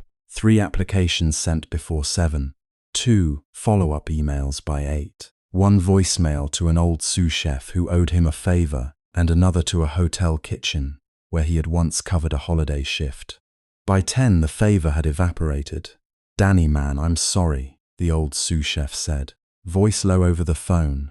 In the background, pans clanged and orders were called. A normal kitchen breathing without him. "I put your name in, but HR said there's a concern." "What concern?" A pause, too long. "Something about misconduct at your last job." Daniel gripped the phone. "Misconduct, I know you, but Martin's been talking. Says you caused a scene at a private banquet. Says there may be property damage, maybe even harassment of management." Daniel laughed once. Because if he did not, something in him might snap. Harassment of management. That's what they're calling stopping him from throwing a waitress to the wolves. "I'm not saying I believe him, but you're not hiring me." Another pause, then quieter. "I can't risk my own crew." Daniel ended the call gently because anger at frightened too easy and too useless. Across the room, Elena emerged from her bedroom with her hair in a messy bun and her hoodie half-zipped. She was 19, brilliant, and merciless in the way only someone who had watched her older brother sacrifice too much could be. "You're making the face," she said. "What face?" The "I'm fine, the world is just mildly on fire" face. He tried to smile. It failed halfway. Elena took the toast from his plate, inspected the burned edge, and bit into it anyway. Martin, blacklisting me. Can he do that? Apparently, if people are scared enough. She sat across from him. What about Tori? The name shifted something in the room, softened it and sharpened it at once. Daniel looked down at his coffee. He had thought about her all night, about her soaked hair under the umbrella, the way she tried to refuse money with pride trembling in her fingers, the bruised dignity in her eyes when Martin destroyed her in front of everyone. He wondered where she had slept, whether she had eaten, whether she had someone to call. Then he remembered she had no phone he knew of, no address she had offered, no past she spoke about clearly. She's probably looking for work too, he said. Elena watched him carefully. You like her, he exhaled. That's not the problem. No. The problem is you like her and you're worried she'll disappear, because people with no safety net disappear all the time. Sometimes having a smart sister was punishment. Daniel leaned back. I just want her to be okay. And you? I'll be fine. There's the face again. Before he could answer, his laptop chimed. A message appeared from the greenhouse on 5th, an upscale farm-to-table restaurant under a hospitality group Daniel recognized only vaguely. He had applied there weeks ago and never heard back. Now the email invited him to interview that afternoon. The wording was almost too polite. They had reviewed his experience. They had immediate need. They would be pleased to meet him. Elena leaned over his shoulder. See? The universe occasionally gets tired of being a jerk. Daniel wanted to believe that. By 2:00, he was standing outside the greenhouse on 5th in his cleanest shirt, the one Elena had ironed while pretending not to fuss. The restaurant looked expensive in the quiet way rich people preferred. Living herbs in the window, matte black door handles, menus without dollar signs. Inside, no one shouted. Even the clatter of cutlery seemed educated. The executive chef, a broad-shouldered woman named Marissa, met him near the open kitchen. She had kind eyes and the wary efficiency of someone who had survived too many dinner rushes to be easily charmed. Your resume is strong, she said after they sat. Harbor Room isn't an easy kitchen. No, Daniel said. It isn't. She asked about sources, staffing, suppliers, conflict. He answered honestly, carefully leaving out Tori's name until it became impossible to explain why he had left. There was an incident, he said. A waitress was blamed for something she didn't do. I spoke up. Management didn't appreciate it. Marissa's expression flickered. Not judgment, recognition. That waitress, she said slowly. Was her name Tori? Daniel became very still. Yes, Marissa looked down at the papers in front of her, then back up. Do you know someone at corporate, Daniel? The question was mild. The effect was not no. Are you sure? I know line cooks, dishwashers, one produce guy who overcharges for Basil, and my sister's financial aid officer because he keeps losing forms. His voice grew quieter. I don't know corporate. Marissa pressed her lips together. Your interview request came through with a recommendation. From who? It didn't say. It was routed through Anderson Table Group. For a second, the room lost sound. Anderson Table Group. Daniel knew the name the way everyone in the industry knew the name. Owners of the Harbor Room. Owners of restaurants in airports, hotels, waterfronts, downtown towers. A company so large it felt less like an employer and more like weather. You worked beneath it. You endured its storms. He looked around the restaurant again and saw what he had missed. The small Anderson emblem embossed at the bottom of the menu. The phrasing on the employee handbook near the host stand. The same corporate polish, just wearing softer lighting. His chair scraped back. Marissa's face changed. Daniel, wait, I don't know the circumstances. I was told you were worth meeting. By the same people who suddenly think I'm a liability everywhere else. I'm not trying to insult you. No, someone is trying to manage me. The words came out before he knew he believed them. On the walk home, the city seemed colder than it had in the morning. Daniel replayed every moment with Tori, every hesitation, every gap. She never spoke like a woman used to being powerless. Not really. She carried shame awkwardly, as if it were a coat she had borrowed. Her hands were soft beneath the small burns. Her eyes had studied the restaurant not with fear alone, but with a terrible kind of attention. No, he told himself.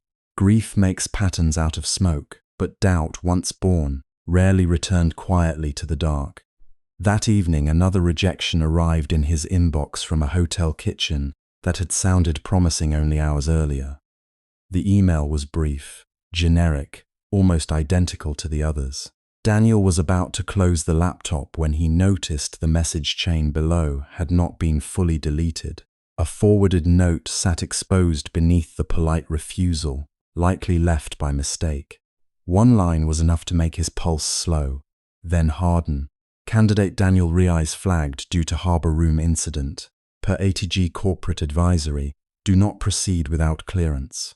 Below that, in a smaller header, sat the sender's domain, andasontablegroup.com.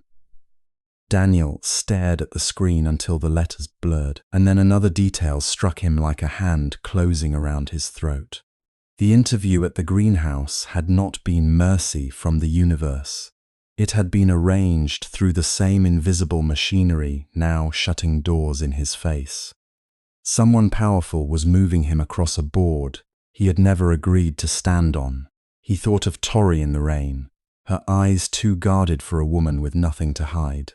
He thought of the way she had flinched when he mentioned corporate, the way she had refused his help and then accepted it like it wounded her. Outside, sirens passed, fading into the long city night. Daniel lowered the laptop screen halfway, then stopped. For the first time, the question he had been avoiding formed clearly, painfully, and with a force that made every kind memory feel suddenly fragile. Who are you?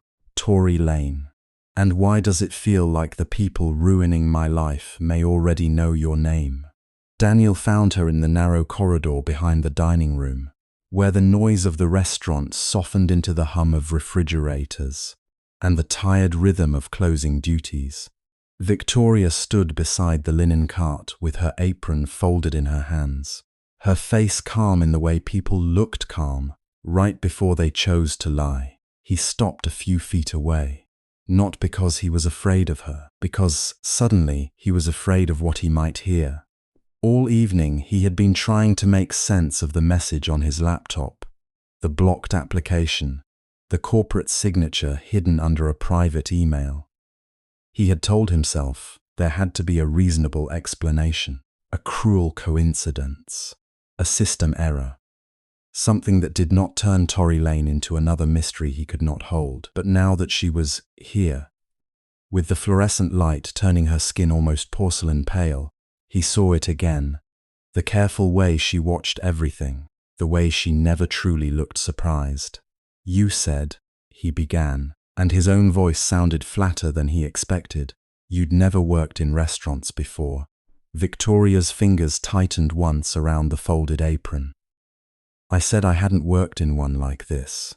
That's not what I asked. She looked at him then, and something in her expression shifted, not panic, not even guilt. Just that tiny inward movement he had started to recognize, as if she was stepping back from a line he could not see. Daniel let out a slow breath. I got an email tonight. My application at the greenhouse was rejected. The color in her face changed so slightly that anyone else might have missed it. He didn't. So you know them, he said. I know of them, she answered. That's not the same thing. No. The honesty in the single word almost softened him. Almost. He dragged a hand through his hair. Then explain why my name got blocked before I ever walked through the door. Explain why someone at Anderson Table Group is treating me like I'm a liability. Explain why you looked like you already understood what was happening when I told you about the interview. Victoria's gaze moved away for the first time, toward the steam rising in the kitchen doorframe, toward the world where pots clanged and no one had enough time to be cruel on purpose.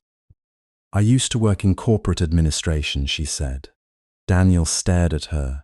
She continued before he could interrupt, her voice measured, almost gentle. Not for Anderson Table Group, for another company. I learned how those systems work. I know what a blocked application means. I know how hiring managers pass names around when they don't want someone seen. Corporate administration, he repeated. Tasting the phrase like it might be made of glass. That's your answer, it's the truth. It was not the truth. He knew that much at least, even if he did not yet know the shape of the lie. Then why didn't you say it before? Her mouth parted slightly, then closed again. Because she had been hiding, he thought. Because people like her always had doors and backups, and another life tucked behind the one they showed him. Because if she told him too much, she would lose whatever control she had over him, or maybe over herself. He looked at her apron, at the faint flour stain near the hem, at the hands that were too steady for someone who claimed to be new to all this. You don't move like a waitress who fell into this job, he said quietly. You move like someone, pretending not to know where the exits are. The words landed between them, with a force that made the fluorescent light feel colder. Victoria inhaled, and for the first time her composure cracked just enough for him to see strain beneath it. I needed work. I took what I could get. That's not what I'm asking either. No answer came, and that silence, small, ordinary, human, hurt more than if she had yelled at him. He had seen hunger in a person's face. He had seen pride turn into desperation. He knew what shame looked like when it had been worn too long. But this was different. This was a woman standing right in front of him, close enough to touch, and still unreachable by the truth. Do you trust me at all? He asked. Her eyes lifted to his. There it was again, that hesitation, as if the honest answer would cost too much. I trust you, she said. He almost laughed, but there was no humor in it. Then why does it feel like every time I ask you something real, you hand me pieces instead of answers? She turned away before he could see whatever crossed her face. Because not every truth is safe. He should have accepted that. Maybe another man would have. Maybe a man with more patience or less bruised pride. But Daniel had spent too many years being told by people with softer hands and stronger bank accounts that his life was inconvenient, that his questions were too much, that the way he stood up for himself was a problem others had to manage. And he was tired. You don't get to say that to me, he said, his voice lower now. Not after the way you looked at me when I defended you. Victoria went still. I thought you were different, he continued. I thought you were the one person in this place who understood what it's like to be treated like you don't matter. I do understand. Then why are you shutting me out? She turned back to him. And there was something raw in her expression now, something that looked almost like pain. Because if I tell you everything, Daniel, it changes the way you see me. It already has. Her lips parted, but no words came. For a moment, the corridor narrowed around them. The smell of warm dishwater and onions and old tile pressing close enough to feel like memory. Daniel saw her as he had seen her the first night in the rain, standing in the street with wet hair and stubborn eyes, refusing help she clearly needed. He had liked that stubbornness. It had felt familiar, like a language he knew how to speak. Now it frightened him a little. He stepped back. I don't know what you are hiding, he said. But I know you're hiding something. Victoria's hand tightened on the apron until the fabric wrinkled. I'm still me, are you? The question escaped before he could stop it, and once it was in the air, he regretted the sharpness in it. But he did not take it back. He could not. The wound had opened already. Her face changed, not dramatically, but enough. Yes, the answer was quiet, too quiet. Daniel looked at her for one long second, and he hated that he still wanted to believe her more than he wanted to be right. Then he turned and walked back toward the kitchen. He told himself he was going to work, that there was nothing else to do, that people could have private lives and still be decent, that whatever Victoria was keeping from him had nothing to do with the way she smiled when she handed out bread rolls, or the way she had once brushed a drop of soup from his sleeve with unconscious tenderness. But the silence stayed with him. It followed him through the end of service, through the exhausted scrape of chairs and the final wipe of counters, through every clatter of pans as the restaurant emptied itself of noise. And while he worked, Victoria worked beside him, efficient and quiet, as if she could feel the fracture and did not know how to cross it. Across the room, Claire Bennett hovered near the office door, with a clipboard clutched to her chest. She kept looking at her phone. Her makeup was still perfect, but her eyes had the restless shine of someone counting exits. Victoria noticed. Of course she did. She had noticed everything since the day she came in. An hour earlier, while pretending to sort supply invoices in the office, she had found the ledger tucked behind a stack of old menus. Not a full book, just a copied portion, enough to show patterns if you knew what to look for. Overtime erased, inventory altered, staff hours trimmed, vendor payments padded. Martin Cole's name appeared again and again, but never alone. There were initials beside several entries, not his. Someone upstairs. Someone who could make sure complaints disappeared before they reached the board.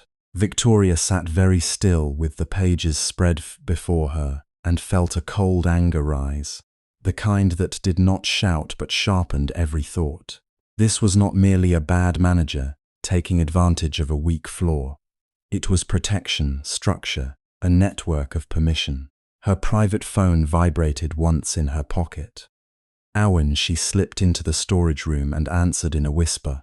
"Tell me you found something." "I found enough to make me angry," Owen said at once. His voice was clipped, controlled. "Martin's reports have been scrubbed and resubmitted at least 4 times. Someone in board compliance is signing off on impossible discrepancies. I can't see the full trail yet." Victoria closed her eyes. Board compliance. Yes, and Victoria. He paused. "Whatever you're doing in there, be careful. If they know you're digging, they'll move first." As if the universe had decided to answer him immediately, her phone lit with a message from an unknown number. "I have proof. Not enough to win, enough to burn him. If you want it, meet me tonight. Empty restaurant. After closing, come alone." The number belonged to Claire. Victoria read the message twice, her pulse steady only by force. Claire had been nervous for days, too aware of where Martin's anger might land, too eager to be useful, and too frightened to choose a side. That made her dangerous in a different way.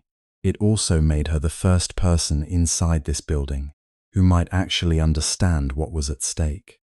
Victoria typed back only 2 words, "I'll come." When she returned to the floor, Daniel was at the pass with his head bent over a tray, checking plating for the final order. He did not look up right away, but she felt the distance between them like a fresh bruise. She wanted to say something, anything, that his question had hurt because it was close to the truth, that she had lied because the truth would not just change the way he saw her, it would drag him into a storm he had never asked to enter. She wanted to tell him that she did trust him, more than she trusted almost anyone, which was precisely why she was terrified. Instead, she said, "I need to step out after closing." Daniel's hand stilled. "For how long? An hour? Maybe less." He looked up then. There was fatigue in his eyes now, and beneath it that quiet disappointment men rarely admit out loud because it makes them feel weak. "Is that another thing you can't explain?" Victoria held his gaze. Yes. A muscle moved in his jaw. Right, she hated that one syllable. Hated the polite withdrawal in it. Hated herself for causing it. But before she could answer, Claire hurried past them toward the office, her face gone pale. She did not meet Victoria's eyes.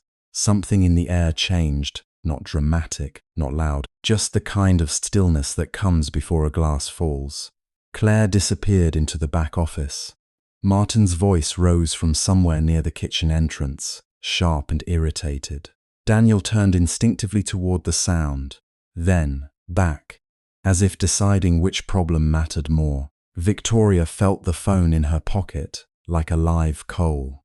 When the restaurant finally shut down, the lights dimmed to their overnight setting, and the front windows reflected only shadow and rain-slick street. Victoria waited until the last server left, and Daniel locked the side door. She told herself Claire would still be in the office, that she was only taking time to gather courage. But when Victoria pushed open the office door, the room was empty. The desk drawers hung open. Files were scattered across the floor. A chair lay on its side near the cabinet, as if someone had left in a hurry or been forced to. Victoria stepped farther in, her stomach tightening. "Claire?" she called softly. No answer. Then she saw it. The evidence folder she had left on the corner shelf was gone. The loose papers from the ledger were missing too. Her coat rack had been knocked askew. The safe behind the filing cabinet was open, its contents rifled through with ugly impatience. Somewhere behind her, a footstep sounded. Victoria turned. Daniel stood in the doorway, one hand braced against the frame, his expression unreadable in the low light. His shirt sleeve was darkened near the cuff, a red smear visible against the fabric. He looked at the wrecked office, then at her, and the first thing Victoria understood was not what had happened in the room. It was that Claire was gone. For one terrible second, Victoria forgot how to breathe. Daniel stood at the threshold with blood on his sleeve, the ruined office between them, like an accusation neither of them knew how to answer. His face was pale under the kitchen's exhausted fluorescent light, but his eyes were steady, full of a worry that had no room for self-defense yet. "It's not mine," he said before she could ask. Victoria's gaze fell again to the dark red smear. "Daniel, I got a text from Claire." His voice was low, roughened by urgency. "It came from her number. She said she was scared. Said Martin found out she talked to you. She told me not to call anyone, just to come around back." The words arrived one by one, each carrying a weight Victoria could feel settling into her bones. Around back, the alley. The blind corner behind the delivery entrance, where the old camera had been temporarily out of service for 6 months. According to maintenance reports Martin had personally signed.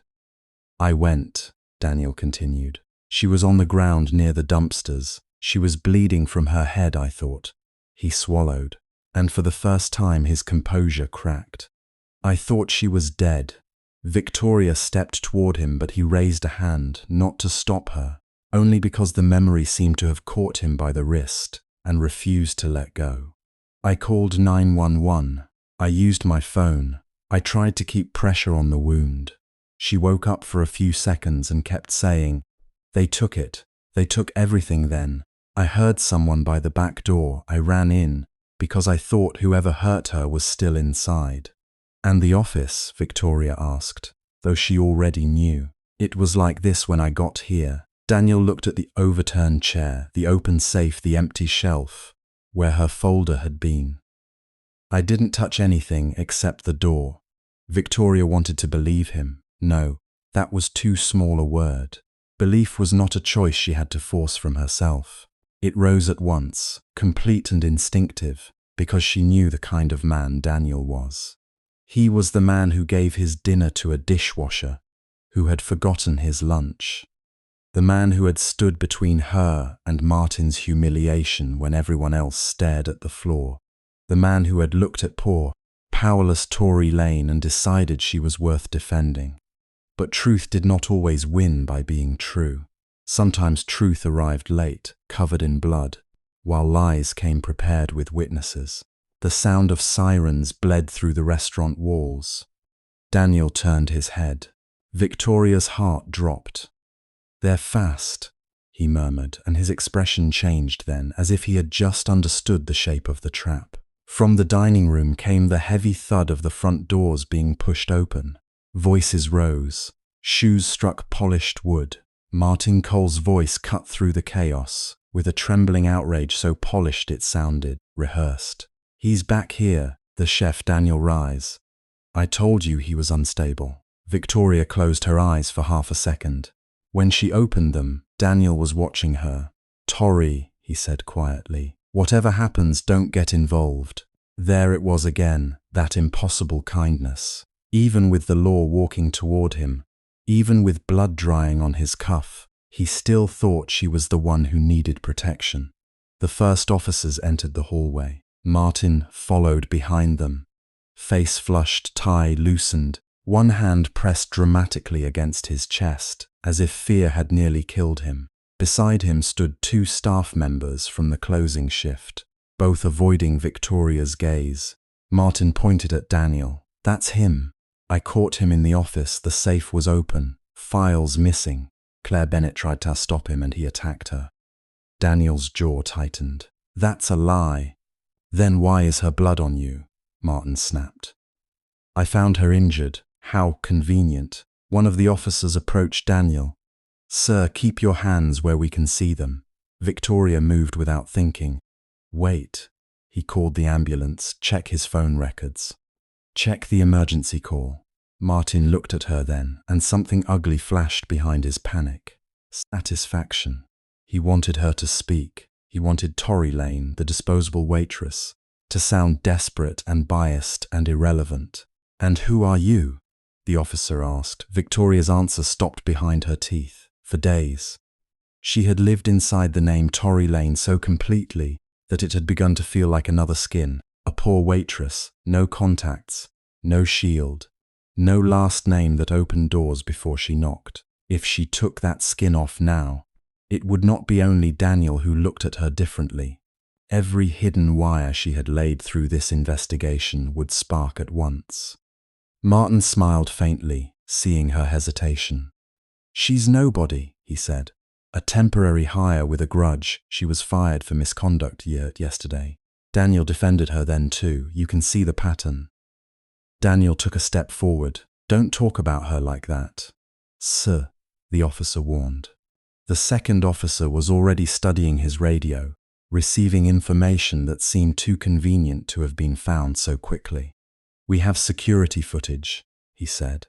"Manager says it shows Mr. Rise entering the office shortly before the incident, also exiting through the alley." Daniel stared. "That's impossible. I entered from the alley after Claire texted me." Martin lifted both hands. "The cameras don't lie." Looked at him, and in that instant she saw the confidence beneath his fear. Not the confidence of a man improvising, but the confidence of a man who had been promised that the machinery behind him would keep moving, even if he fell. The officers cuffed Daniel. The metallic click sounded small, almost delicate. It broke something in Victoria anyway. Daniel did not resist. He looked only at her as the cuffs locked around his wrists, not pleading, not blaming, just searching, as if trying to leave some part of himself with her in case the night swallowed the rest. "I didn't hurt her," he said. "I know," Victoria whispered. Martin heard it and laughed under his breath. The sound followed her as they led Daniel away. By the time the ambulance doors closed behind Claire and the police car pulled out with Daniel inside, the harbour room had become a stage after the disaster had ended. Lights too bright, tables too perfect, silence arranged over ugliness like a white tablecloth hiding a stain. Victoria walked into the employee restroom, locked herself in the last stall, and finally let her hands shake, not from fear, from restraint. She had built a company worth billions by knowing when to wait, when to reveal, when to let arrogant men expose themselves. Her father had called it discipline. Owen called it strategy. Margaret called it breeding, but none of them had stood under fluorescent lights and watched an innocent man handcuffed because he had tried to save a woman bleeding in an alley. Victoria took out the emergency phone she had sworn not to use unless the investigation collapsed. Owen answered on the second ring. "Tell me you're not calling from the restaurant," he said. "Daniel has been arrested. Claire is in the hospital. Martin has edited footage." A pause. Then Anne's voice lost all softness. "Are you safe?" "Yes." "Are you still undercover?" Victoria looked at the cheap black flats on her feet, the stained apron folded over the sink where she had thrown it without realizing. I don't know anymore, Owen exhaled. Victoria. The sound of her real name in that small tiled room felt almost violent. I need Daniel released, she said. Tonight. You understand what that means. I understand he is innocent. That wasn't what I asked. Victoria pressed her palm against the cool stall wall. Use the retained criminal counsel, quietly. Pull the emergency call record. Subpoena the raw camera feed before Martin wipes the servers. Contact the hospital and secure Claire's statement if she regains consciousness. And Owen. Yes. Find out who accessed regional security archives tonight. You think Martin had help. I think Martin is too stupid to build a trap this clean. This time Owen was silent longer. When he spoke, the warning in his voice was unmistakable. If I move this quickly, your name will surface. Maybe not publicly, but to police, to council, to anyone with access. You will not be Tory Lane after tonight. Victoria closed her eyes. For a moment she saw Daniel's face as the officers took him away. She saw the small scar near his eyebrow, the line of flour that had dusted his cheek yesterday morning, the warmth in his eyes when he had handed her a paper cup of coffee and pretended not to notice she was freezing. She had told herself secrecy protected the investigation, but tonight secrecy had protected the wrong people. Then let it surface, she said. Owen did not argue again. The next hours moved like a fever. At the precinct, Daniel sat in a holding room with a bruise of exhaustion under each eye and dried blood still at his cuff. He answered questions until questions became circles. Where had he been? Why had Claire texted him? Why had he gone alone? Why did the footage show him near the office before the attack? Why had he argued with Martin earlier that week? Why had he threatened him in front of staff? I said if he touched her again, he'd answer for it, Daniel replied once, voice flat. I meant report him, not assault him. The detective looked unconvinced. Men like Daniel knew this look. Poor men, tired men, men with rent due and family depending on their clean record, knew how easily suspicion settled on their shoulders and made itself comfortable. Then something changed. A suited attorney arrived, carrying a leather folder and the kind of calm that made officers straighten without knowing why. Phone records appeared. The 911 call time contradicted Martin's statement. A hospital report confirmed Claire's estimated injury window did not match the edited clip. Someone from the district attorney's office called. Then someone higher. Daniel watched doors open that had never opened for him in his life. No one explained why. At 3 a.m, the cuffs came off. He rubbed his wrists and looked at the attorney. Who hired you? The man gave the professional smile of someone paid very well, not to answer questions carelessly. A concerned party. Daniel's eyes hardened. I don't know any concerned parties with this kind of money. Tonight you do, the attorney said. Across town, Victoria stood beside Claire Bennett's hospital bed and felt older than she had that morning. Claire looked impossibly small, without her sharp lipstick and stiff manager's blazer. A bandage wrapped her temple. Purple shadows pooled beneath her eyes. Machines breathed and blinked around her, indifferent witnesses to human cowardice. When Claire woke, it was not dramatic. Her lashes fluttered. Her fingers twitched against the blanket. Victoria leaned close. Claire, it's me. Claire's eyes struggled to focus. Fear arrived before recognition. Don't let him in, she whispered. Martin. Claire's lips parted, but no sound came. Victoria reached for the cup of water, helped her drink through a straw. The folder, Claire breathed. I tried to take it to you. I thought if I gave it back, maybe. Who hurt you? Claire's eyes filled, not with pain, with shame so deep it looked like drowning. Martin came, but he wasn't alone. Victoria stilled. Claire's fingers tightened weakly around the sheet. He kept saying we had to clean it up before she found out. I thought he meant you, Tori. Her gaze shifted, confused, as though some part of her already suspected the name was wrong. But then he said, "If the Anderson woman wants those locations dead, we give her bodies to bury." The room seemed to tilt. Victoria heard the name before Claire said it. It rose from every boardroom argument of the past year, every cold smile over polished mahogany, every warning about sentiment and underperforming assets. Who? Claire swallowed. A tear slid sideways into her hair. "Not Martin," she whispered. "He's scared of her. Everyone is scared of her." Victoria's blood went cold.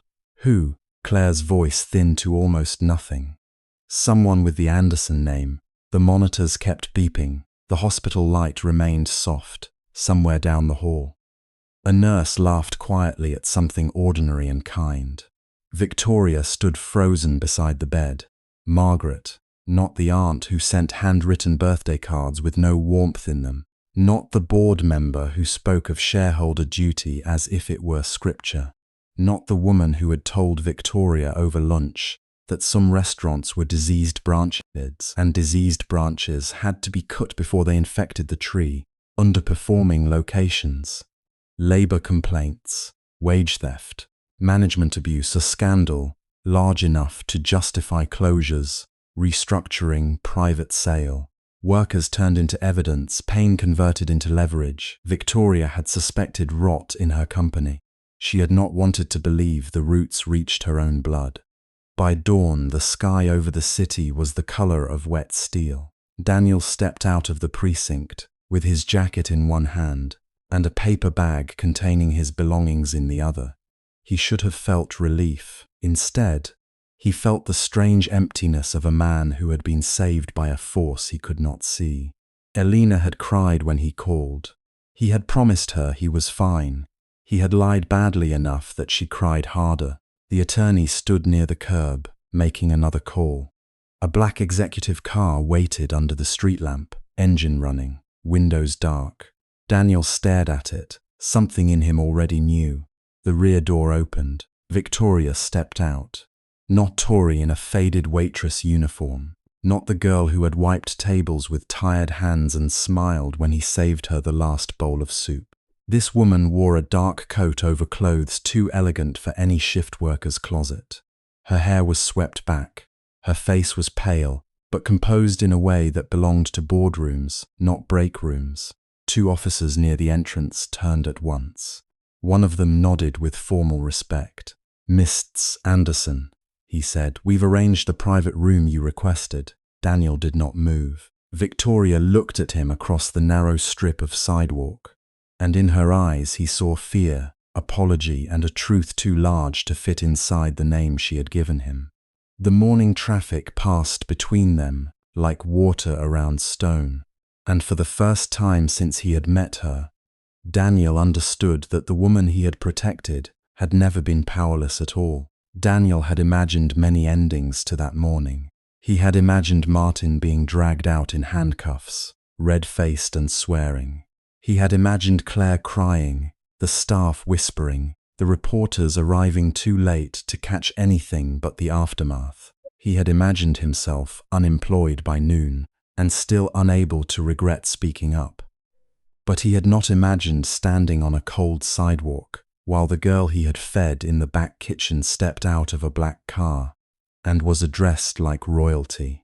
Miss Anderson, the name did not simply land between them. It rearranged everything.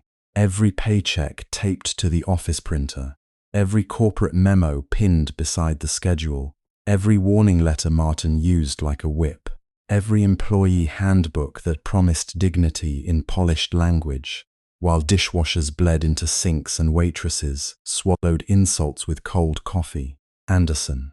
Daniel heard the name inside his head again and again until it lost shape. Victoria crossed the sidewalk slowly, as if sudden movement might break him. The police lights flashed blue across her face, then red, then blue again, making her look both familiar and impossible. "Daniel," she said. Not Tori. She did not use the name he had known because perhaps even she understood it no longer belonged to her. He looked at her coat. The fine wool, the discreet diamond at her ear, the way the officers gave her space without being asked. He remembered her in a stained apron, sleeves rolled to her elbows, hair slipping loose as she carried trays heavier than her wrists seemed built to bear. He remembered her shivering outside after closing because Martin had cut her hours and she could not afford a cab, except she could. She could have bought the entire street if she wanted. He had stood beside her like a shield. He had thought she needed one. "Say it," he said, and his voice came out calmer than he felt. Victoria's lips parted. For 1 second, the boardroom mask flickered. Beneath it was the woman who had once laughed softly when he burned a batch of bread and insisted the ugly ones tasted better. "My name is Victoria Anderson," she said.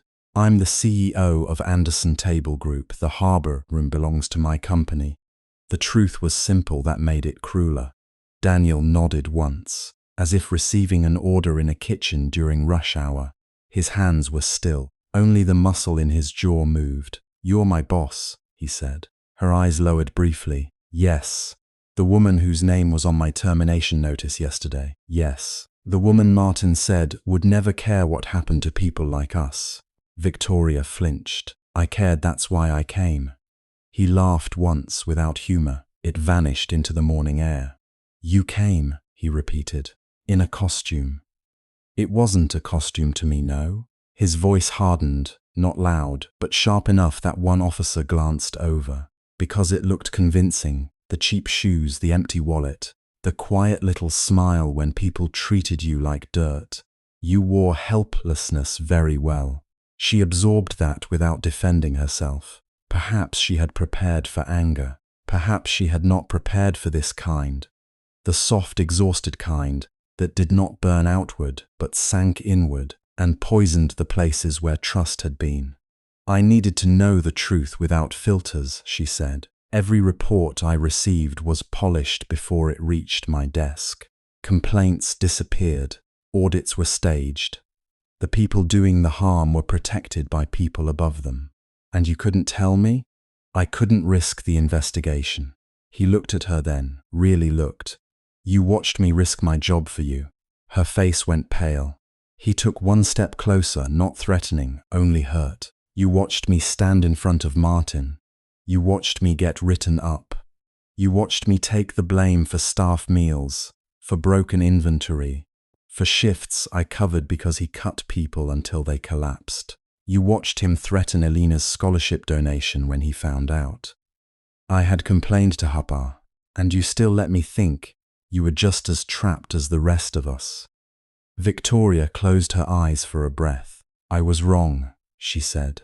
The words were small. They did not fix anything. Inside the restaurant, the police were moving through Martin's office. Files were being boxed. Employees stood clustered near the host station, whispering in fragments. Claire Bennett sat at a table with her hands around a paper cup, mascara smudged beneath her eyes, staring at nothing.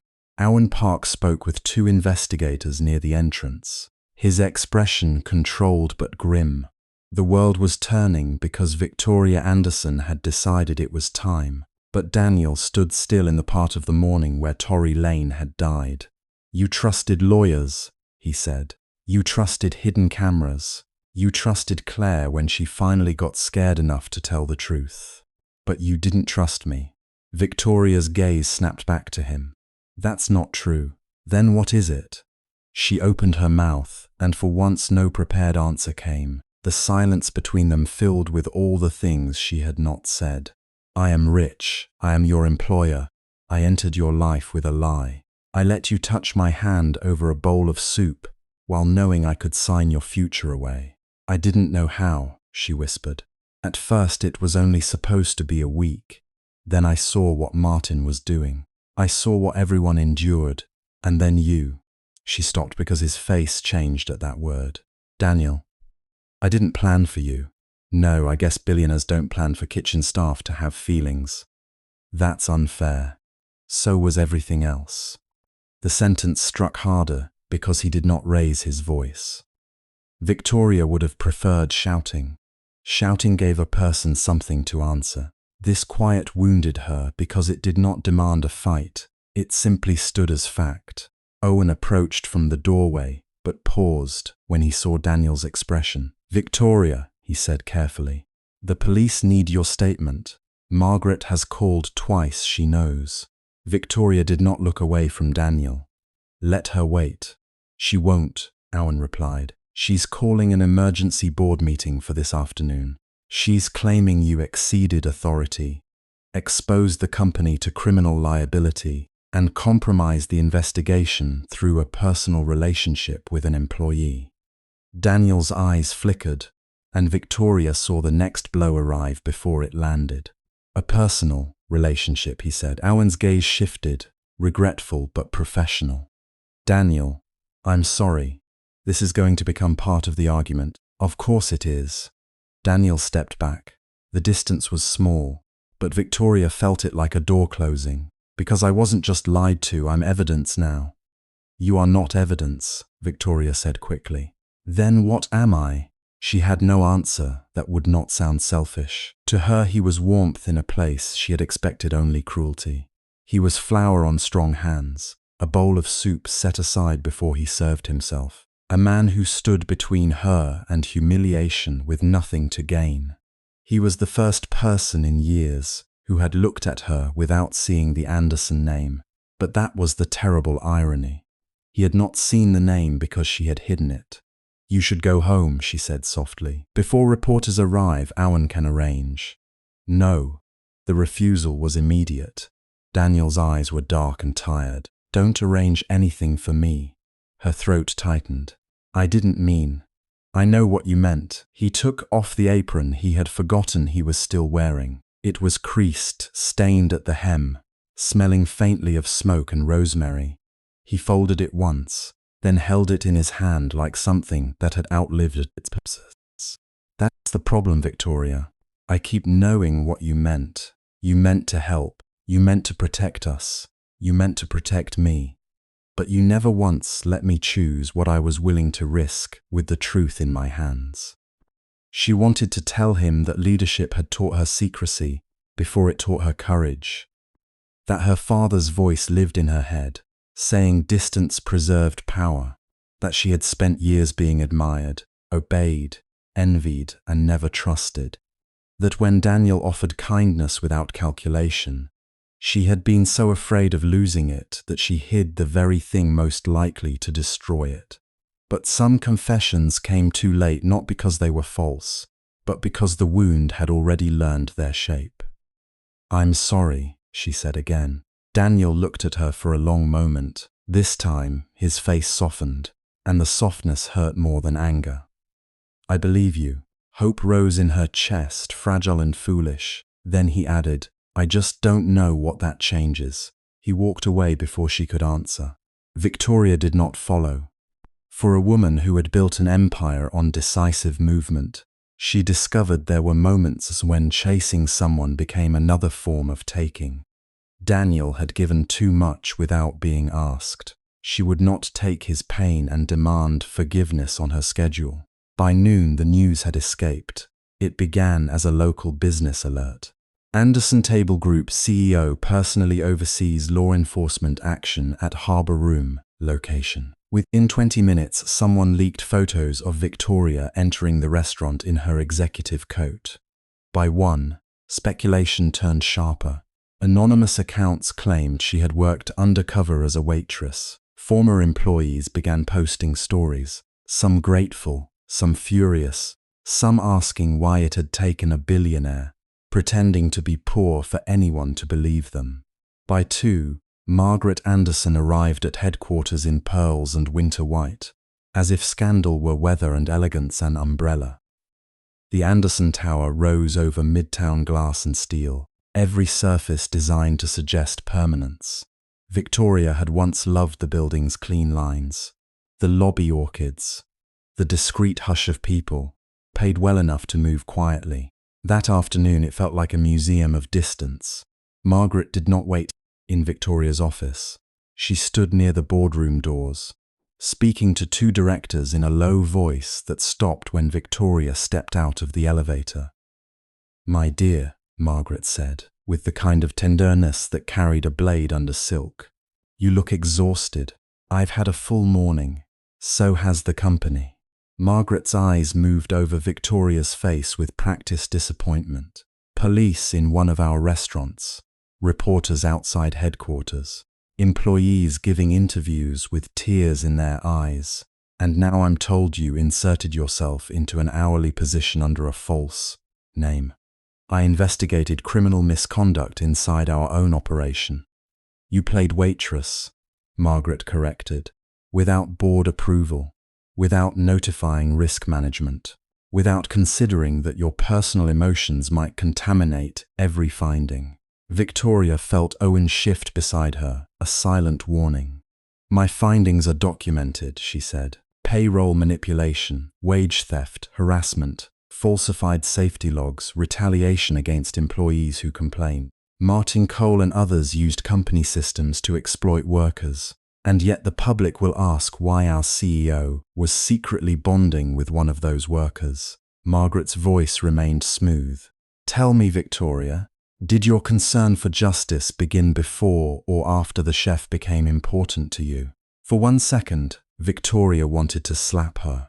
Not because Margaret insulted her, but because she reduced Daniel's courage to a weakness in Victoria's case.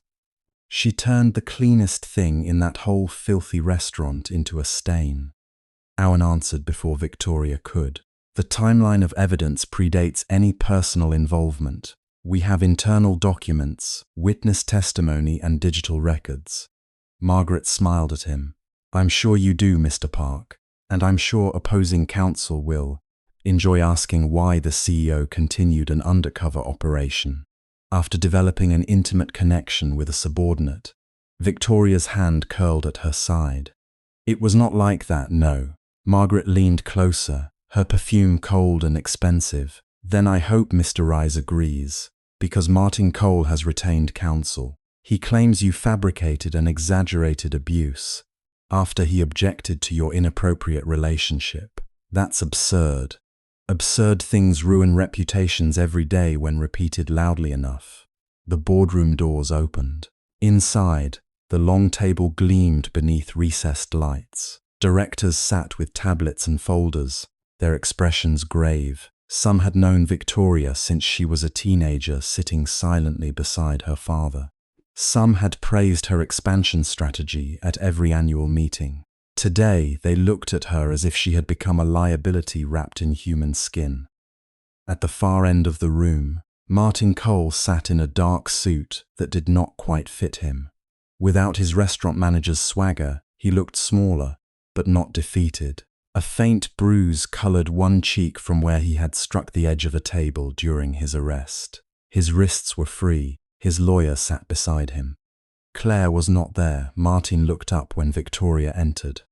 For years, men like him had survived by recognizing weakness. Today he smiled as though he had found hers. Daniel Victoria took a seat at the head of the table because no matter what Margaret implied, the chair was still hers. Owen sat to her right.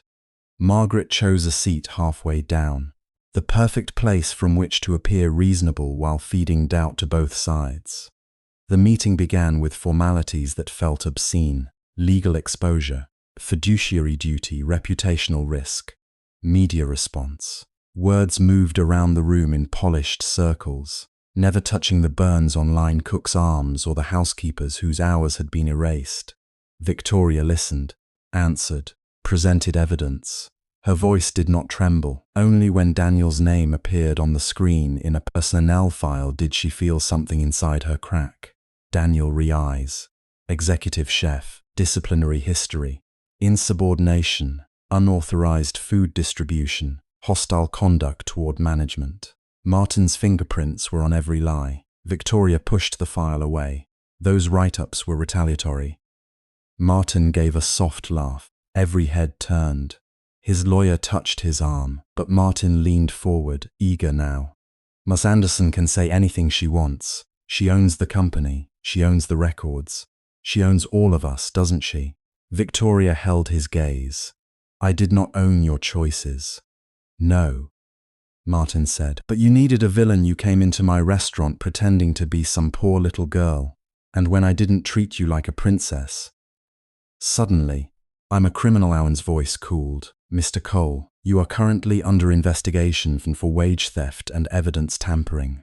I'd be careful. I am being careful. Martin reached into the inside pocket of his jacket. Victoria felt the room change before she understood why. His lawyer whispered sharply, Martin. But Martin had already taken out a small device and placed it on the table. Margaret's brows lifted, not surprised enough. Owen went still. Victoria's heart began to pound once, twice, then painfully hard. What is that? One director asked. Martin's smile widened. Context. He pressed play. At first there was only static, then the muffled sound of rain. Victoria recognized it with a cold rush of dread. The alley behind the harbor room, 2 nights before the banquet disaster. She and Daniel had stood under the broken awning after closing, speaking in low voices while the city shone wet around them. Her own voice emerged from the device, soft but clear. People like Martin don't stop unless someone makes them. Then Daniel's voice, weary and rough. He deserves to lose everything after what he's done. The recording skipped. Victoria's hand tightened around the edge of the table. Her voice again, but cut too close. The space between sentences missing. When this is over, I'll make sure he pays. Daniel again, edited from another moment, another tone. Tell me what you need me to do. A murmur moved through the boardroom. Owen stood. This recording has been manipulated. Martin leaned back, satisfied. Or maybe your CO wasn't investigating abuse. Maybe she was plotting revenge with her boyfriend. Victoria stared at the device, hearing Daniel's voice turned into a weapon against him, hearing her own hidden truth become the knife. And in that bright, silent boardroom, she understood with terrible clarity that the secret she had used to protect the investigation had just been sharpened to destroy the only man who had protected her when he believed she had nothing. For one suspended second, Victoria did not feel like the CEO of Anderson Table Group. She felt like Tory Lane again, a girl in a cheap black uniform standing beneath the harsh light of a restaurant hallway, holding a tray no one believed she could carry, listening while people with clean hands decided what kind of person she was. Only this time, the hallway had become a boardroom 42 floors above Manhattan. The tray had become a corporation.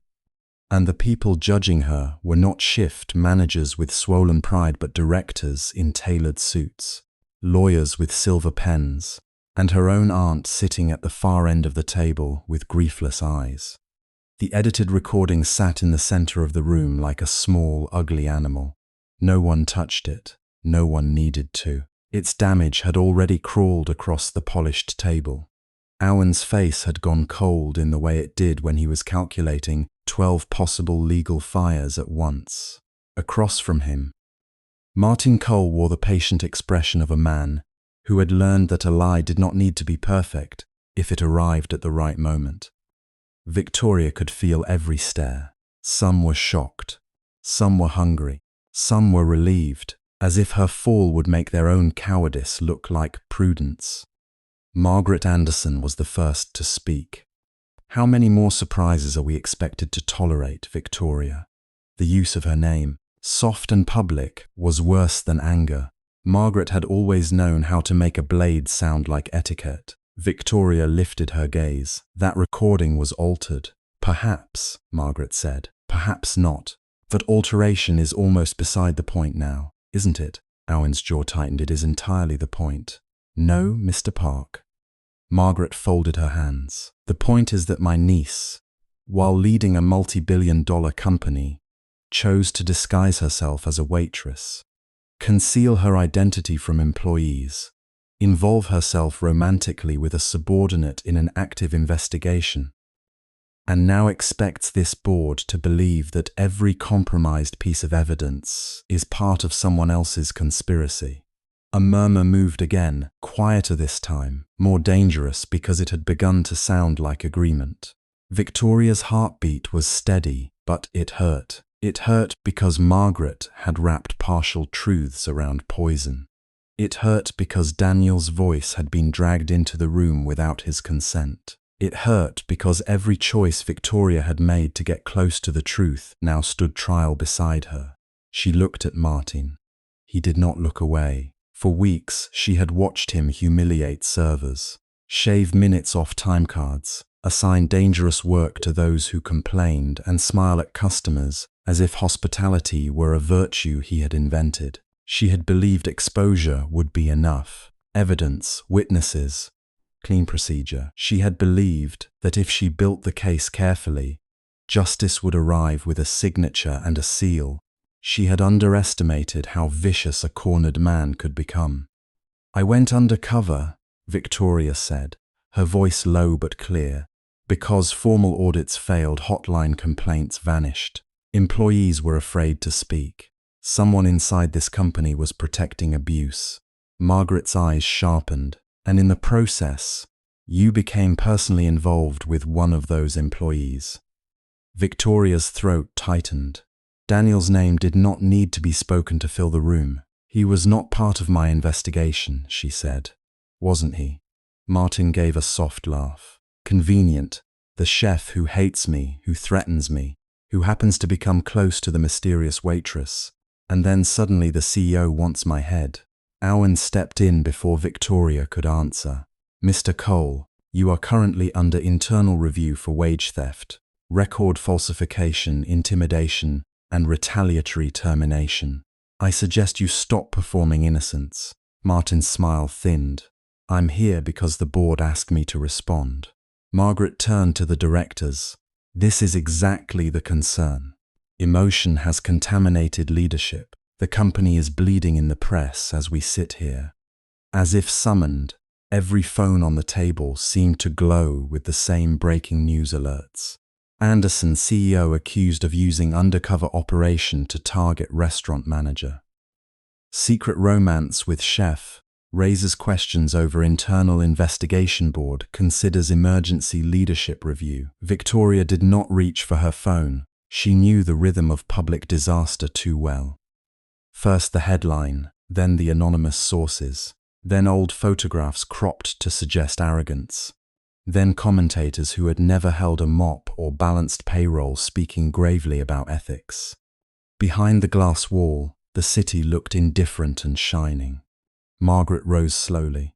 "I move that Victoria Anderson temporarily step aside from all operational authority, pending independent review." The words landed with a finality that made even the air conditioning sound loud. Owen said, "That is premature and procedurally defective." "It is necessary," Margaret replied. "For the company, for the family, for the workers, if you insist on using them as the moral center of this spectacle." Victoria's fingers curled beneath the table. There it was, the old family commandment dressed as compassion.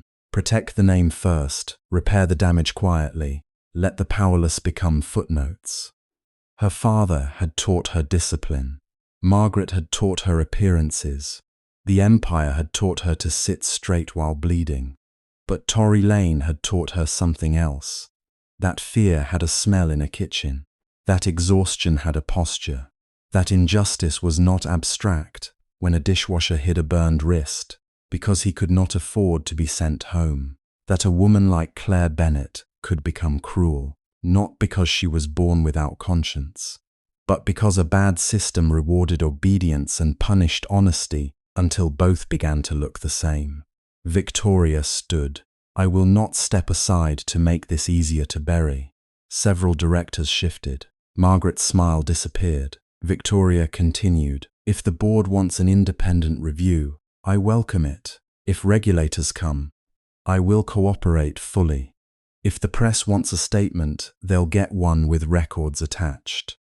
But I will not allow a manipulated recording to turn abuse investigation into gossip about my private life." "Your private life became company business when you lied to an employee," Margaret said. The blow was precise. Victoria had no defense that did not also wound Daniel, so she took it. "Yes," she said quietly, "I lied to him, and that is on me. But his integrity is not on trial because I failed to earn his trust." Honestly, for the first time, something in Martin's expression flickered. Not fear yet, irritation. He had expected denial, not confession. The meeting dissolved into procedural arguments after that. Owen demanded forensic review of the recording. Margaret demanded a vote. 2 directors requested postponement. One asked whether Daniel Reis would be willing to give a statement. Martin claimed he felt unsafe returning to the harbour room. Victoria almost laughed at the obscenity of it. Outside the boardroom, cameras had gathered in the lobby. Inside, old money and corporate caution pressed against the glass like weather. And somewhere far below, in a part of the city where restaurant workers entered through back doors and left after midnight with aching feet, Daniel Reis wanted nothing to do with any of it.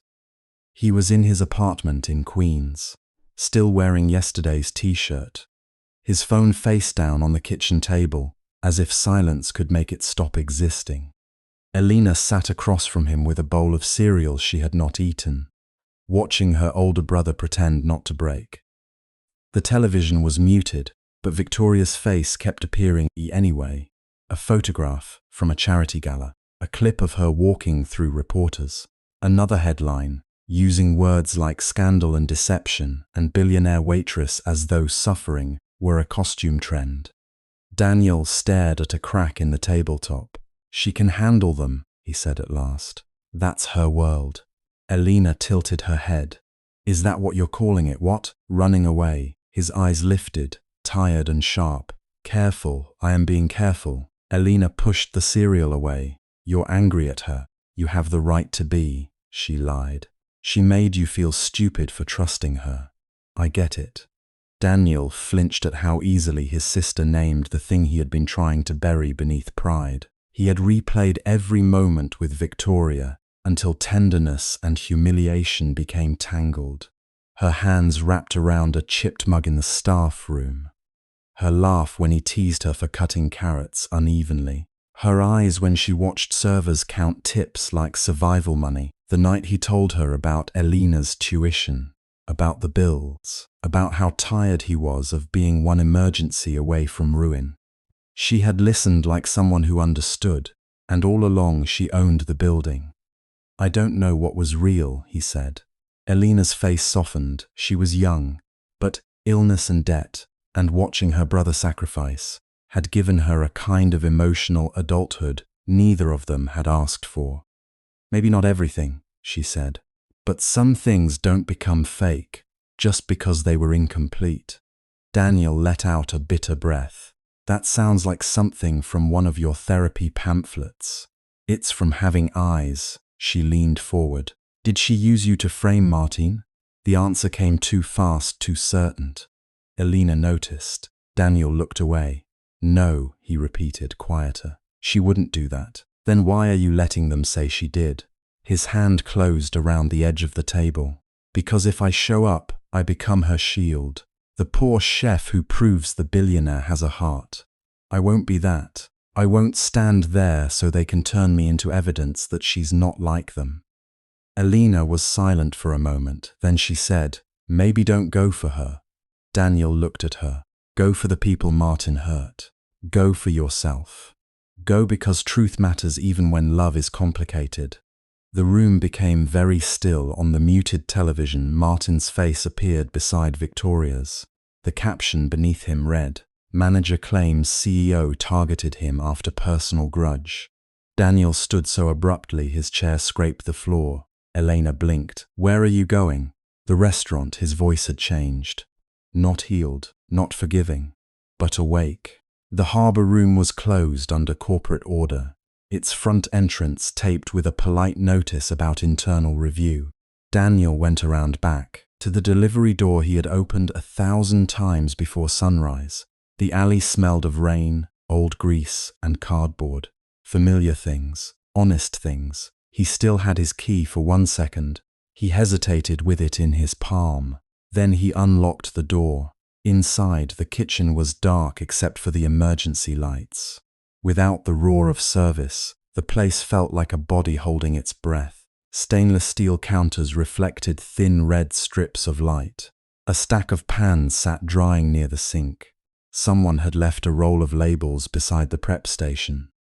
Daniel walked past the line, where he had once stood shoulder to shoulder with Victoria. Back when she was Tory, back when he thought protecting her meant standing between her and Martin's temper. Now protection looked different. It looked like proof. He went to the office first, Martin's office. The door was locked, but Daniel knew the old cabinet outside held duplicate maintenance keys because Martin was too arrogant to imagine anyone else noticing his shortcuts. He found the small brass key taped beneath the bottom shelf. Inside the office, everything was neat in the shallow way dishonest men preferred. Files arranged, desk wiped clean, computer gone, likely taken by corporate investigators. But restaurants had memories beyond screens. Daniel crouched near the lower cabinets and pulled open drawers, invoices, vendor contracts, staff schedules with handwritten changes, liquor inventory. Nothing. He moved faster the banquet night. That was where Martin had pinned the disaster on Victoria. He had claimed she signed for the wrong seafood delivery, delayed prep, mishandled the VIP service, caused losses large enough to justify immediate termination. Daniel had known the story was wrong, but knowing was smoke. He needed something that could sit in a boardroom and not tremble. He found the delivery binders on a metal shelf near the back receiving area, where cooks signed for produce, meat, linen, fish, dry goods. Most people ignored them. They were stained, boring, necessary, a restaurant's pulse recorded in carbon paper and rushed signatures. Daniel dragged them down one by one. His hands smelled of dust and old soy sauce by the time he found the week of the banquet. Flipped pages under the weak light. Monday produce, Tuesday dairy, Wednesday linen, Thursday premium seafood. His finger stopped. The seafood delivery had been signed at 2:18 p.m. not by Torrey, by Martin Cole. Daniel stared. The official banquet report claimed the delivery arrived at 5:40 p.m. and had been accepted by the new waitress, Tory Lane, after kitchen cut-off, causing the delay. But the binder showed the fish came more than 3 hours earlier, well within prep time. He turned the page. There was another slip, half stuck to the back with a smear of sauce. Corrected receiving log, same vendor, same order, time overwritten in darker ink, 5:40. Next to it, a jagged initial that was supposed to be Torrey's. Daniel felt heat rise through his chest. Martin had not only lied, he had rewritten the kitchen's memory. Daniel pulled out his phone and photographed every page. Then he searched deeper, checking dry storage logs, camera maintenance notices, staff meal sheets. At the bottom of the binder, folded into a plastic sleeve, he found a driver's delay form marked void. On it, the delivery driver had noted early arrival, and manager requested hold in receiving. Manager, not waitress. Daniel sat back on his heels in the dim kitchen. The binder opened before him, like a confession that had waited patiently for someone to care. His phone buzzed. Unknown number. He almost ignored it, then answered. A woman's voice came through, fragile but clear enough to pull him upright. Daniel, he frowned. Claire? There was hospital noise behind her, a monitor, a rolling cart, someone speaking softly in the distance. I heard what Martin did, Claire said. The recording, the board. Daniel stood slowly. Are you okay? A dry, humorless breath. No, but I'm awake. Claire Bennett had spent years surviving by attaching herself to whoever held power closest to her. She had laughed when Martin humiliated servers. She had looked away when hours disappeared. She had helped make Torrey's life harder because cruelty in that place had seemed safer than vulnerability. But Martin had sacrificed her too. People like him always did. I have copies, Claire whispered. Schedules, tip pool changes, the fake warnings, the original banquet report before Martin edited it. Daniel closed his eyes briefly.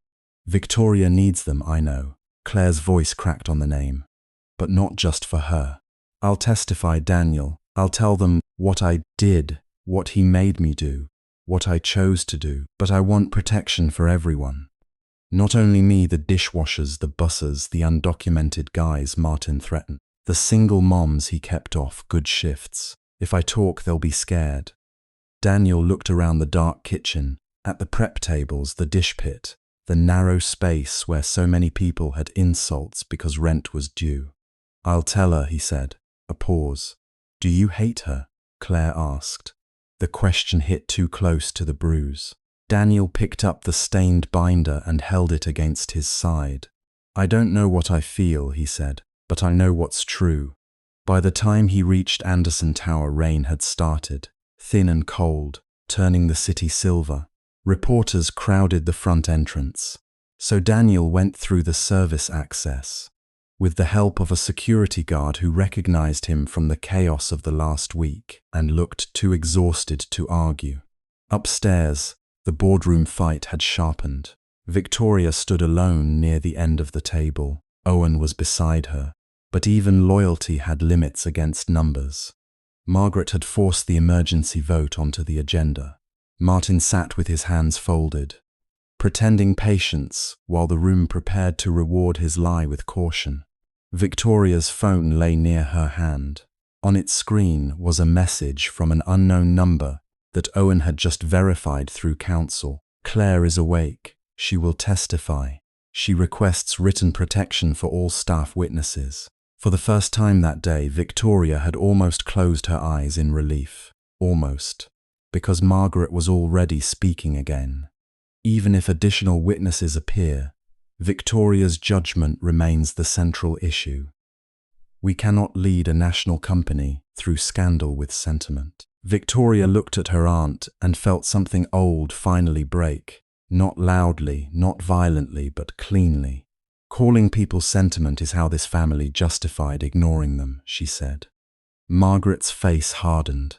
Do not confuse inheritance with moral superiority.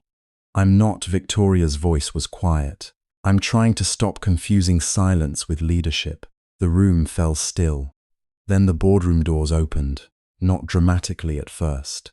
Just a soft click, a shift of air, the startled turn of a security aide too late to stop the man stepping inside. Daniel Rise stood in the doorway, rain darkening his hair, his jacket damp at the shoulders. He looked out of place among the glass walls and tailored suits, and yet more solid than anyone in the room. In his arms he carried an old delivery binder, its corners bent, its cover stained with oil, sauce, and the daily evidence of work no board report had ever honored. Victoria's breath caught. He did not look at her. First he looked at Martin, then at Margaret, then at the directors who had been ready to decide the truth from a manipulated recording and a family's fear of shame. Only then did his eyes find Victoria's. There was pain there still, and anger, and something steadier than forgiveness. Daniel stepped fully into the room, set the stained binder against his chest, and said, "If you want the truth, start with the kitchen." For a moment, no one moved. The boardroom, which had been filled only minutes ago with polished accusations and rehearsed indignation, seemed suddenly too clean for what Daniel carried inside. The stained delivery binder in his arms looked almost obscene against the long white table, the silver carafes, the untouched glasses of mineral water. It belonged to another world, the world below the dining room. Behind the swinging doors, where heat clung to skin and dignity, was measured by how much pain a person could swallow before their shift ended. Victoria looked at that binder, then at Daniel's hands. Those hands had once passed her a bowl of soup after midnight, pretending it was leftover inventory so she would not feel embarrassed. They had caught her wrist before hot oil splattered across her sleeve. They had held a mop, a knife, a broken paycheck, and finally, her shoulders when she cried in an alley and thought she was still only Tory Lane to him. Now those same hands carried the truth into the room she had been born to command. Owen Park rose first, his expression sharpened, legal instinct cutting through shock. "Mr. Rise, are those original records?" Daniel gave one short nod. "Kitchen delivery logs, staff substitution sheets, time adjustments, vendor invoices that never matched what came through the back door. His voice was calm, but beneath it lived every hour he had spent watching people get worn down by men who smiled upstairs and threatened downstairs. Martin kept copies in the dry storage cabinet because he thought no one in the kitchen knew what numbers meant. Martin Cole laughed once too loudly. "This is absurd. He's a line cook with a grudge." Daniel finally looked at him. There was no triumph in his eyes, only exhaustion. "I was a line cook with rent due, a sister in school, and every reason to stay quiet. That's why you counted on me." The sentence landed heavily. A few directors shifted in their seats. One lowered his gaze. Margaret Anderson's face hardened into something colder than anger. "Victoria, you cannot allow an unauthorized employee to turn this meeting into theater." Victoria did not sit down. All her life, she had been taught that power was posture, shoulders back, chin still, never flinch first. Her father had built Anderson Table Group with a smile that made bankers comfortable and a silence that made workers invisible. Margaret had preserved that silence like a family heirloom. Even Victoria, who had wanted to be different, had once believed justice could be managed through channels, memorandums, controlled disclosures. Then she had worn an apron. She had learned how silence sounded from the other side. It sounded like a waitress apologizing after being grabbed by a drunk guest because she needed tips. It sounded like a dishwasher begging not to lose hours after his child got sick. It sounded like Claire Bennett saying, "I'm sorry," only after realizing fear had not saved her. Victoria turned to Owen. "Enter the binder into the record." Martin stood so fast his chair scraped the floor. "You can't do this." "I can," Victoria said softly. "And I should have done it sooner." Owen took the binder from Daniel with reverence that made the moment feel almost ceremonial. The stained cover opened with a tired crack. Pages slid out, handwritten delivery receipts, copied payroll edits, screenshots printed and dated, notes in different handwriting. At first it was only paper. Then Owen began arranging them, and the pattern emerged. Time punches adjusted backward by 15 minutes, again and again, across dozens of employees. Meal breaks deducted when no breaks had been taken. Tip pool records rerouted through managerial service fees. Harassment complaints marked resolved without investigation. Vendor payments inflated through a consulting intermediary no one at the restaurant level had ever met. Owen placed one document at the center of the table and looked toward Margaret. "This shell contract," he said, "was approved under the Anderson Legacy Advisory Initiative." Margaret did not blink. "A family office program for operational efficiency. A consulting entity registered in Delaware," Owen replied, voice even. "Its listed partner is an associate of Martin Cole's brother-in-law. Payments from the harbor room were routed there quarterly. Those payments increased every time labor cost adjustments were reported to headquarters." Martin's color drained. Victoria felt the old wound open, not because she was surprised, but because part of her had hoped Margaret's involvement would be only negligence. Cruel negligence, perhaps. Cowardly negligence. Something she could condemn without cutting into the bones of her own family. But money had traveled where silence had already paved the road. Margaret leaned back slowly. "Be careful, Victoria." It was not a warning from a director. It was a warning from an aunt who had once fixed Victoria's collar before her father's funeral and whispered, "Anderson women do not cry in public." It was a warning from blood, from legacy, from every portrait in every corridor of the family estate. Victoria met her eyes. "I am being careful," she said. "For the first time, I am being careful with the people who trusted us to pay them honestly." The boardroom doors opened again. This time, Claire Bennett stood at the threshold. She looked smaller without her hostess poise, without the lipstick that once seemed like armor, without Martin standing near enough to remind her what fear should do. Her hands trembled around a folder. Behind her, through the glass partition, Victoria could see several employees from the harbour room gathered with security and HR representatives. Rosa from dishwashing, Miguel from prep, Janine from service. Two bussers whose names Victoria had learned only after pretending to be nobody. Their faces were cautious, disbelieving. People who had been ignored for years did not immediately recognize the sound of a door opening for them. Claire stepped inside. Martin's voice cracked. "Claire, don't." The tremor in her hands stopped. Perhaps everyone had a point where fear burned itself out. Perhaps betrayal, once repeated enough, finally became permission to live honestly. Claire placed her folder beside Owen's documents. "He told me to change Tori's banquet assignment sheet. He told me to say she signed for the wrong wine shipment. She didn't." Her eyes flickered to Victoria, then away, ashamed. "He said if I didn't cooperate, I'd lose my position," he said. No one would believe a new waitress over management. Victoria remembered the banquet, the shattered tray, the red stain spreading across white linen, the guests turning, Martin's voice slicing through the room, as if humiliation were a managerial tool. She remembered Daniel stepping between them, his jaw set, knowing he could lose everything and choosing anyway. Claire opened the folder. "I kept copies of the original schedule. I also have texts from Martin about deleting overtime records." Martin lunged for the folder, but Daniel moved first. Not dramatically, not violently. He simply stepped between Martin and the table, tall and immovable. "Sit down," Daniel said. For the first time since Victoria had met him, Martin Cole looked afraid of a worker. Not because Daniel had money, not because Daniel had authority, because Daniel no longer stood alone. Security approached Martin. He lifted both palms, trying to recover dignity that had never truly belonged to him. "This is a misunderstanding. You're all overreacting." Rosa, watching from beyond the glass, began to cry, silently at first, then with one hand over her mouth, as if sound itself might get her punished.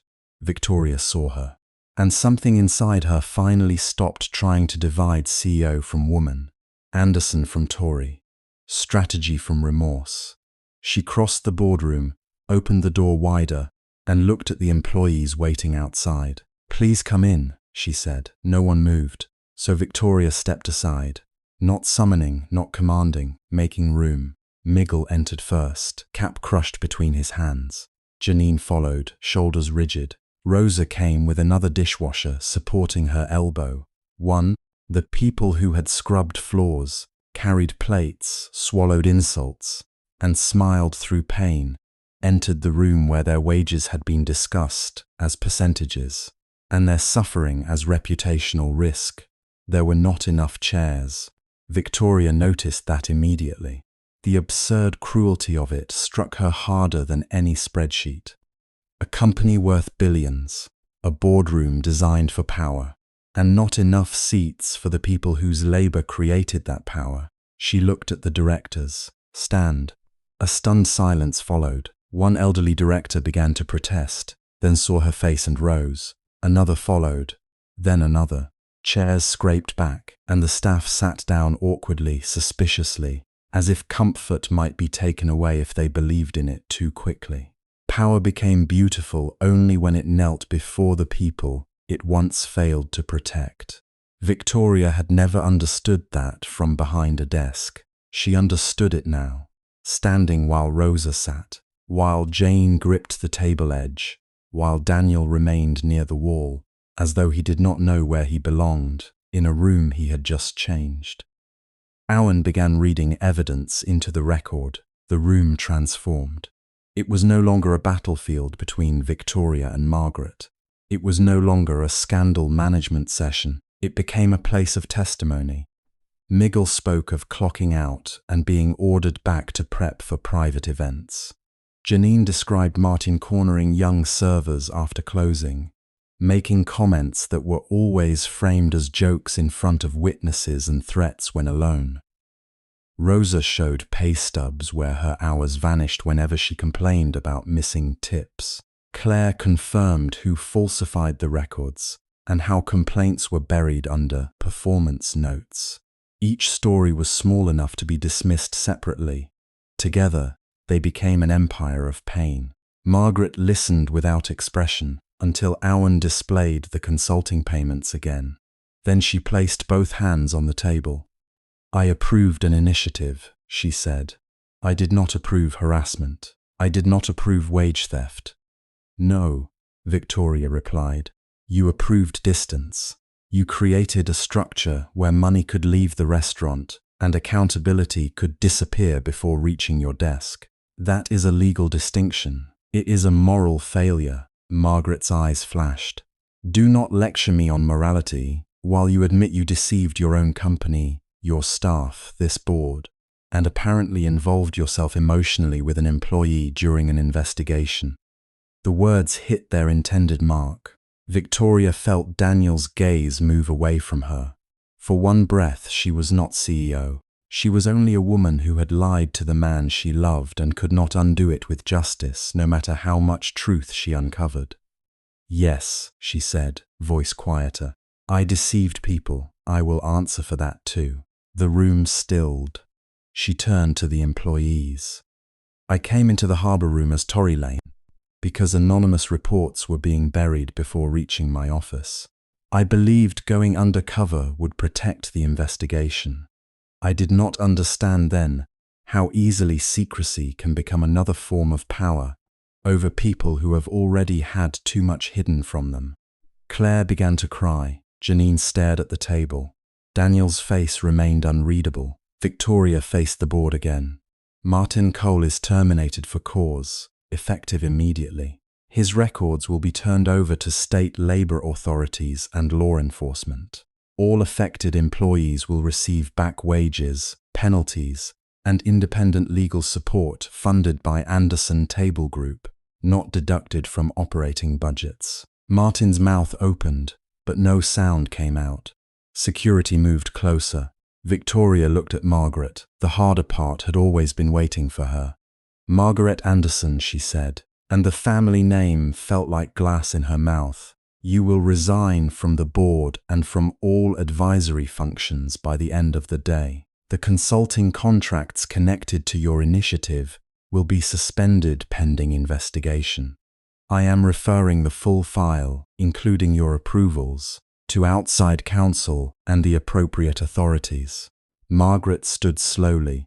For the first time, age showed at the edges of her elegance. Not weakness, not regret. Only disbelief that the family's own heir would open the gates from inside. "You would destroy your father's name for strangers." Victoria's chest tightened. She thought of her father's portrait in the headquarters lobby, of his hand on her shoulder when she was 17, telling her leaders must be loved from a distance because closeness made them soft. She thought of Daniel ladling soup into a chipped bowl, of Rosa's tears, of Alina Rise telling her brother that bitterness was not the same as truth. "No," Victoria said. "I am trying to save whatever part of his name is still worth carrying."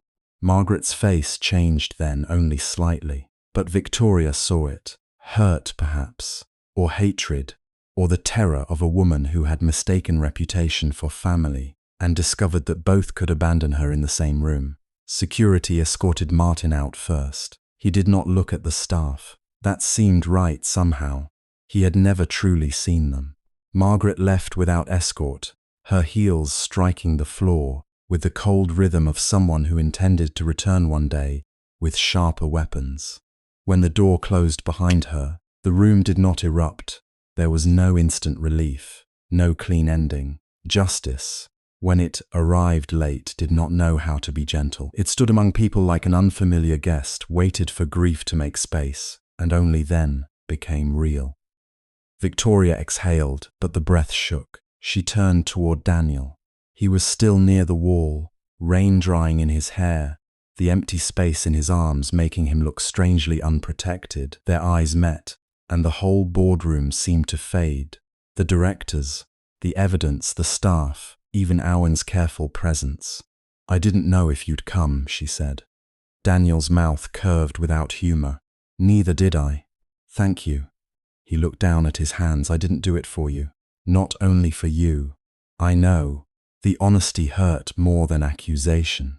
He stepped closer, keeping his voice low enough that the others would not hear every fracture between them. What happened today matters. What you did matters. But Victoria. He paused at her full name, and she felt the distance inside it. Justice doesn't automatically repair trust. She swallowed. I know that too. I wanted to believe Tori was real. She was, Victoria whispered. Not all of her, but the part that loved you was real. His eyes softened, and that softness nearly broke her because it did not come with surrender. I need time, he said. She nodded, though everything in her wanted to reach for him. Then I'll give you time. Daniel looked past her, toward the employees seated at the board table. Give them more than that. Victoria turned back to the room, and in that moment, she understood that love could not be claimed as a reward for doing the right thing. Daniel had given her the truth, not absolution. He had handed her the chance to become worthy, not the promise that he would wait at the end of it. So she did what a leader should have done, long before she became a woman begging silently, not to lose the man she loved. She stood at the head of the table, not because it belonged to her, but because responsibility did. Effective immediately, Victoria announced, her voice carrying beyond the glass, down the hall, into the waiting cluster of assistants and legal staff and security guards who had begun to understand they were witnessing more than a board dispute. Anderson Table Group will establish an independent worker protection and reform fund. It will cover wage restitution, legal aid, mental health support, emergency assistance, anonymous reporting systems, and paid training for every frontline employee in this company. Owen looked up, surprised. Even he had not seen this exact move coming. Victoria continued, eyes burning but steady. The fund will not be named after an Anderson. It will be named the Daniel Reeyes Reform Fund, after the chef who reminded this company that courage is not a title. A ripple passed through the room. Rosa began clapping first softly, as though afraid the sound might be forbidden. Michael joined. Then Janine, then Claire, with tears still on her cheeks. One by one the applause grew, uneven and raw. Nothing like the polite performance of gala halls. It was bruised applause, wounded applause, the sound of people who did not yet trust the future, but had finally heard someone powerful say, in public, that the past had been wrong. Victoria looked for Daniel. For 1 second, he stood there, his face turned slightly away, as if the honor had struck somewhere too tender to accept. Their eyes met across the rising applause. There was love there. There was pain there. There was no answer yet. Then, before the room could fully turn toward him, before gratitude could trap him into forgiveness, he was not ready to give. Daniel stepped back through the open boardroom door. Quietly, without a word, he left. The applause continued. Victoria stood in the center of it, surrounded by justice, carrying the ache of his absence like the final evidence that some debts could not be paid with power, only with time. For months after Daniel walked out of the boardroom, Victoria learned that applause could be lonelier than silence. The world called it reform. Business magazines printed her photograph beside words like accountability, courage, and industry-changing leadership. Shareholders who had once begged her to bury the scandal now praised her for transforming crisis into trust. Margaret Anderson resigned from the board with a statement polished so smooth it showed no blood. Martin Cole's names disappeared from company directories, then appeared in court filings. Claire Bennett testified quietly, her hands shaking, but her voice steady enough to undo years of falsified records. Inside Anderson Table Group, the changes were no longer promises pinned to a press release. Every restaurant now had an independent worker council, elected by the staff, not appointed by management. Wages were posted openly, where everyone could see them. Overtime could no longer vanish into a manager's private spreadsheet. Anonymous reporting lines went to an outside firm instead of disappearing into human resources. Surprise audits were no longer surprises for workers, only for the people who had once believed cruelty could be hidden under a clean uniform and a charming dining room. Victoria visited branches without cameras, sometimes as herself, always as herself. That was harder than she expected. At first, employees stiffened when she entered. Some whispered. Some looked at her with hope that felt heavier than resentment. Others watched her as if waiting for the billionaire to become bored and go back to her tower. She did not blame them. Trust, she discovered, was not a policy. It was not a signed order, not a televised apology, not a rebuilt payroll system. Trust was showing up again and again, with no disguise left to protect her from disappointment. Trust was listening while a line cook told her his wife had cried the first time his paycheck was correct. Trust was standing still while a hostess said she had almost quit because she thought no one above the dining room ever cared whether she existed. At night, she often returned to her apartment overlooking the city and placed her phone on the table, screen up, foolishly, painfully hopeful. Daniel never called. Elena sent one message 2 weeks after the boardroom hearing. He's okay, not easy okay, but real okay. Victoria had stared at those 6 words until the screen dimmed. Then she typed thank you and deleted everything else she had learned that love could not be audited into repair. Spring thinned into summer. The city grew warm, impatient, alive. Sidewalk cafes overflowed with people who had survived winter and wanted the sun to prove it had been worth waiting for. Victoria spent her days moving between board meetings and kitchens, between legal review and employee forums, between power and the people power had nearly crushed. One Thursday evening, Owen Park stopped by her office just as she was closing a folder full of audit results from a Midwest division. "You're still reading those like they might confess something if you stare long enough," he said. "They usually do." He set a plain cream envelope on her desk. This came through the Worker Council network, not a legal matter, more like an invitation. Victoria glanced at him before opening it. Inside was a small card printed on recycled paper. The Bridge Table Community Kitchen Opening Night, East Lark Street meals, served with dignity. Pay work if you wish. Sit as you are. At the bottom, in handwriting she knew before her heart allowed her to admit it, was one line. No cameras, no donation plaque. Just come hungry if you want to. Victoria did not speak for a long moment. Owen, who had protected her secrets and warned her against almost every emotional decision she made, softened in a way he rarely allowed himself. "You don't have to go," he said. Victoria touched the card with the tip of her finger. "Yes," she said quietly. "I do." East Lark Street was not the kind of neighborhood Anderson executives visited, unless accompanied by plans, architects, and a press strategy. It sat between an old train line and rows of brick apartment buildings, with fire escapes like black ribs against the sky. Children chased each other around cracked pavement. A man sold mango slices from a cart near the bus stop. Someone had painted flowers along the boarded side of a corner store, bright stubborn blooms growing out of weathered plywood. The community kitchen stood in what had once been a laundromat. The old sign had not been removed entirely. Under the new hand-painted letters, a faded ghost of wash and fold still lingered, as if the building remembered every kind of labor it had held. Through the wide front windows, Victoria saw mismatched tables, hanging plants, shelves stocked with canned goods, a counter made from reclaimed wood, and a crowd that did not look curated for donors. Elderly residents sat beside construction workers. A mother in a nurse's uniform cut pasta into small bites for a child. 2 teenagers carried trays with exaggerated seriousness.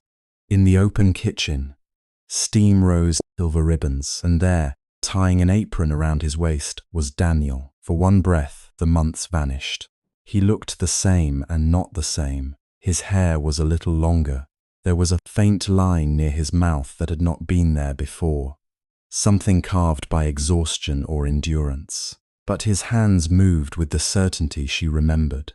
He tasted sauce from a spoon, frowned, added salt, and handed the pot to Miguel, who laughed at something Janine said while arranging bread in a basket. Former harbour room staff moved around him like a family that had chosen itself after surviving the same storm. No one bowed when Daniel passed. No one flinched. Victoria stood outside with her hand on the door handle, overcome by a feeling so sharp it almost frightened her. He had built this without her, not because she had failed to help, because he had not needed her power to become whole. That truth hurt, and then, beneath the hurt, it set something free. She pushed open the door. A small bell rang above her head. Daniel looked up. The room did not fall silent the way boardrooms did. No one gasped. No one announced her name. A few people recognized her and looked curious, but the kitchen continued breathing around them. Plates passing, chairs scraping, someone laughing near the window. Daniel wiped his hands on a towel and walked toward her. "Victoria," he said, "not Miss Anderson, not Tori," her real name held carefully between them. Daniel. They stood close enough to remember everything and far enough to honor what had broken. "I wasn't sure you'd come," he said. "I wasn't sure I should." The corner of his mouth moved, almost a smile. "That sounds like something you would say after already deciding."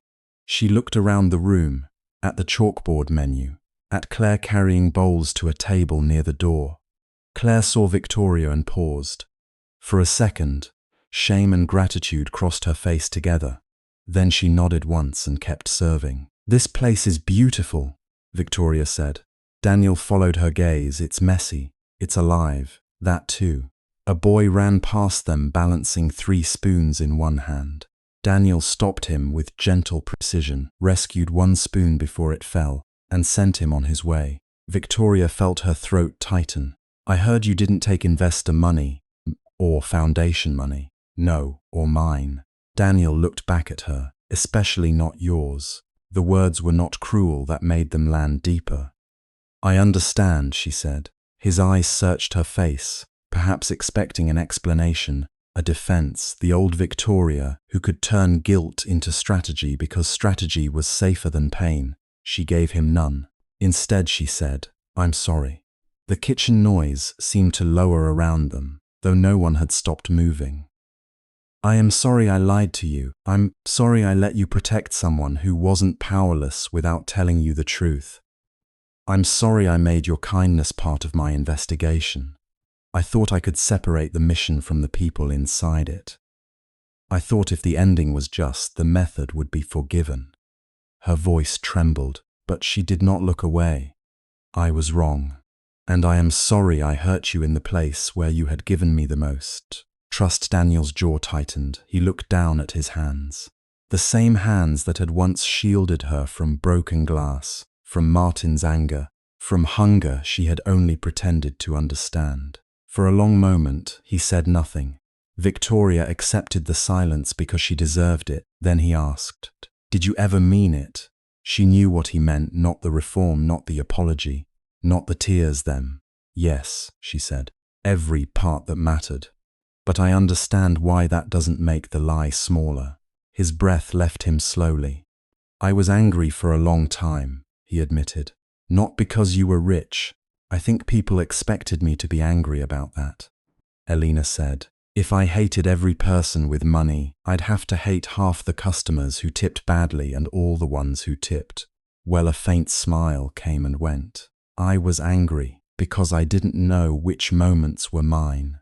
Victoria closed her eyes briefly, the first shared coffee after closing his jacket over her shoulders, his hand catching hers in the alley when she slipped on rain-slick pavement, the way he had said eat before asking anything else. "They were yours," she whispered, "but I should have given you the truth with them." "Yes," he said, "you should have. It hurt. It healed too, in the strange way clean pain did." Daniel glanced toward the kitchen, where Miguel was now pretending not to watch them and failing dramatically. Jane smacked his arm with a towel.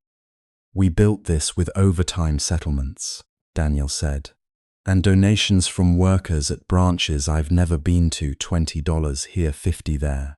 One woman sent $5 in an envelope and wrote, "Feed someone who got tired standing up." His voice roughened. "I kept that note." Victoria's eyes burned. "You turned justice into a table." "No. We turned being hungry into not being ashamed." That was Daniel. That had always been Daniel. He could make soup sound like a moral philosophy and mean it with his whole life. A bell rang from the counter. Someone called his name. He looked back at Victoria. "Are you hungry?" She almost laughed, but the sound broke softly instead. "Yes." He led her to a small table near the back, not hidden, not displayed. She sat among the others. No reserved sign, no special glass, no invisible wall. A bowl arrived in front of her. Chicken stew with barley, carrots, herbs, and bread, still warm enough to steam when she tore it open. Daniel sat across from her after the rush thinned. For a while they ate without speaking. The food was simple. It was not plated with tweezers or described by a sommelier. It asked nothing from her except presence. Victoria tasted rosemary, pepper, slow-cooked broth, and the unbearable tenderness of being allowed to sit where she had not earned immediate forgiveness but had not been turned away. After closing, they washed dishes together. No one commented when the billionaire CEO rolled up her sleeves and stood at the sink. Perhaps they were too kind. Perhaps they understood that this was not performance because there was no audience worth impressing. Warm water ran over her hands. Daniel dried bowls beside her. Their shoulders brushed once. Neither moved away. When the last chair was turned upside down on the last table, the staff drifted out with tired goodnights. Miguel saluted Victoria with 2 fingers. Claire paused at the door. "Thank you," Claire said quietly. Victoria shook her head. "Thank you for telling the truth." Claire's eyes filled, but she smiled and left. Then the room belonged to the hum of refrigerators, the soft streetlight through the windows, and 2 people standing on opposite sides of a future neither dared to rush. Daniel took 2 leftover bowls from the warmer and carried them to a table by the window. Victoria followed. They sat facing the quiet street. "I still love you," he said, as if placing something fragile and dangerous between them. Victoria's hand tightened around her spoon. "But I don't love the version of you who thought she had to disappear to be believed," he continued. "And I can't love someone who tries to protect me by deciding what I'm allowed to know." She nodded, tears slipping silently now. "I don't want to be her anymore." "I know, I'm learning," she said. "Slowly, badly sometimes, but I'm learning to stand in the light without armor." Daniel looked at her for a long time. Then he reached across the table, palm up, not a rescue, not a pardon, an invitation. Victoria placed her hand in his. His fingers closed around hers, warm and real, and the months between them did not vanish. They settled. They became part of the road behind them instead of a wall in front of them. "We begin again?" she asked. Daniel's thumb moved once over her knuckles. "We begin honestly," he said. Outside, a bus sighed at the curb and pulled away. Somewhere down the block, music floated from an open apartment window. The city continued being unfair and beautiful, wounded and stubborn, full of people waiting to be seen. Victoria looked at Daniel, at the apron tied around his waist, at the tired kindness in his eyes. She had once entered his world wearing a borrowed name. Now she sat before him with all her names returned. And for the first time, power did not stand between them like a locked door.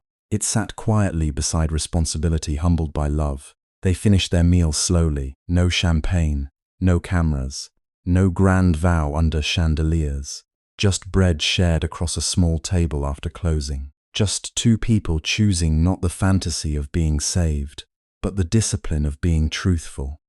When her phone vibrated, Victoria almost ignored it. Then habit, sharpened by months of listening, made her glance down. Unknown sender, the message was short. "It is happening here too." For a moment, the warmth in the room stilled. Daniel saw her face change. Another branch, Victoria looked at the screen, then at him. The old version of her would have hidden it until she had a plan. The old version would have smiled, finished dinner, and carried the burden alone in the name of protection. Victoria turned the phone so he could read it. "Yes," she said, "and this time I'm not going alone." Daniel studied the message. Then he reached for the last piece of bread, broke it in half, and gave her one part. "Then we eat first," he said softly, "and then we answer." Victoria took the bread from his hand. Outside, the night deepened over East Lark Street. Inside, under the modest lights of a kitchen built by people who refused to be invisible, love did not return as a fairy tale. It returned as a promise to show up without disguise, to tell the truth before it became a wound, to build tables wide enough for justice, and then sit at them together.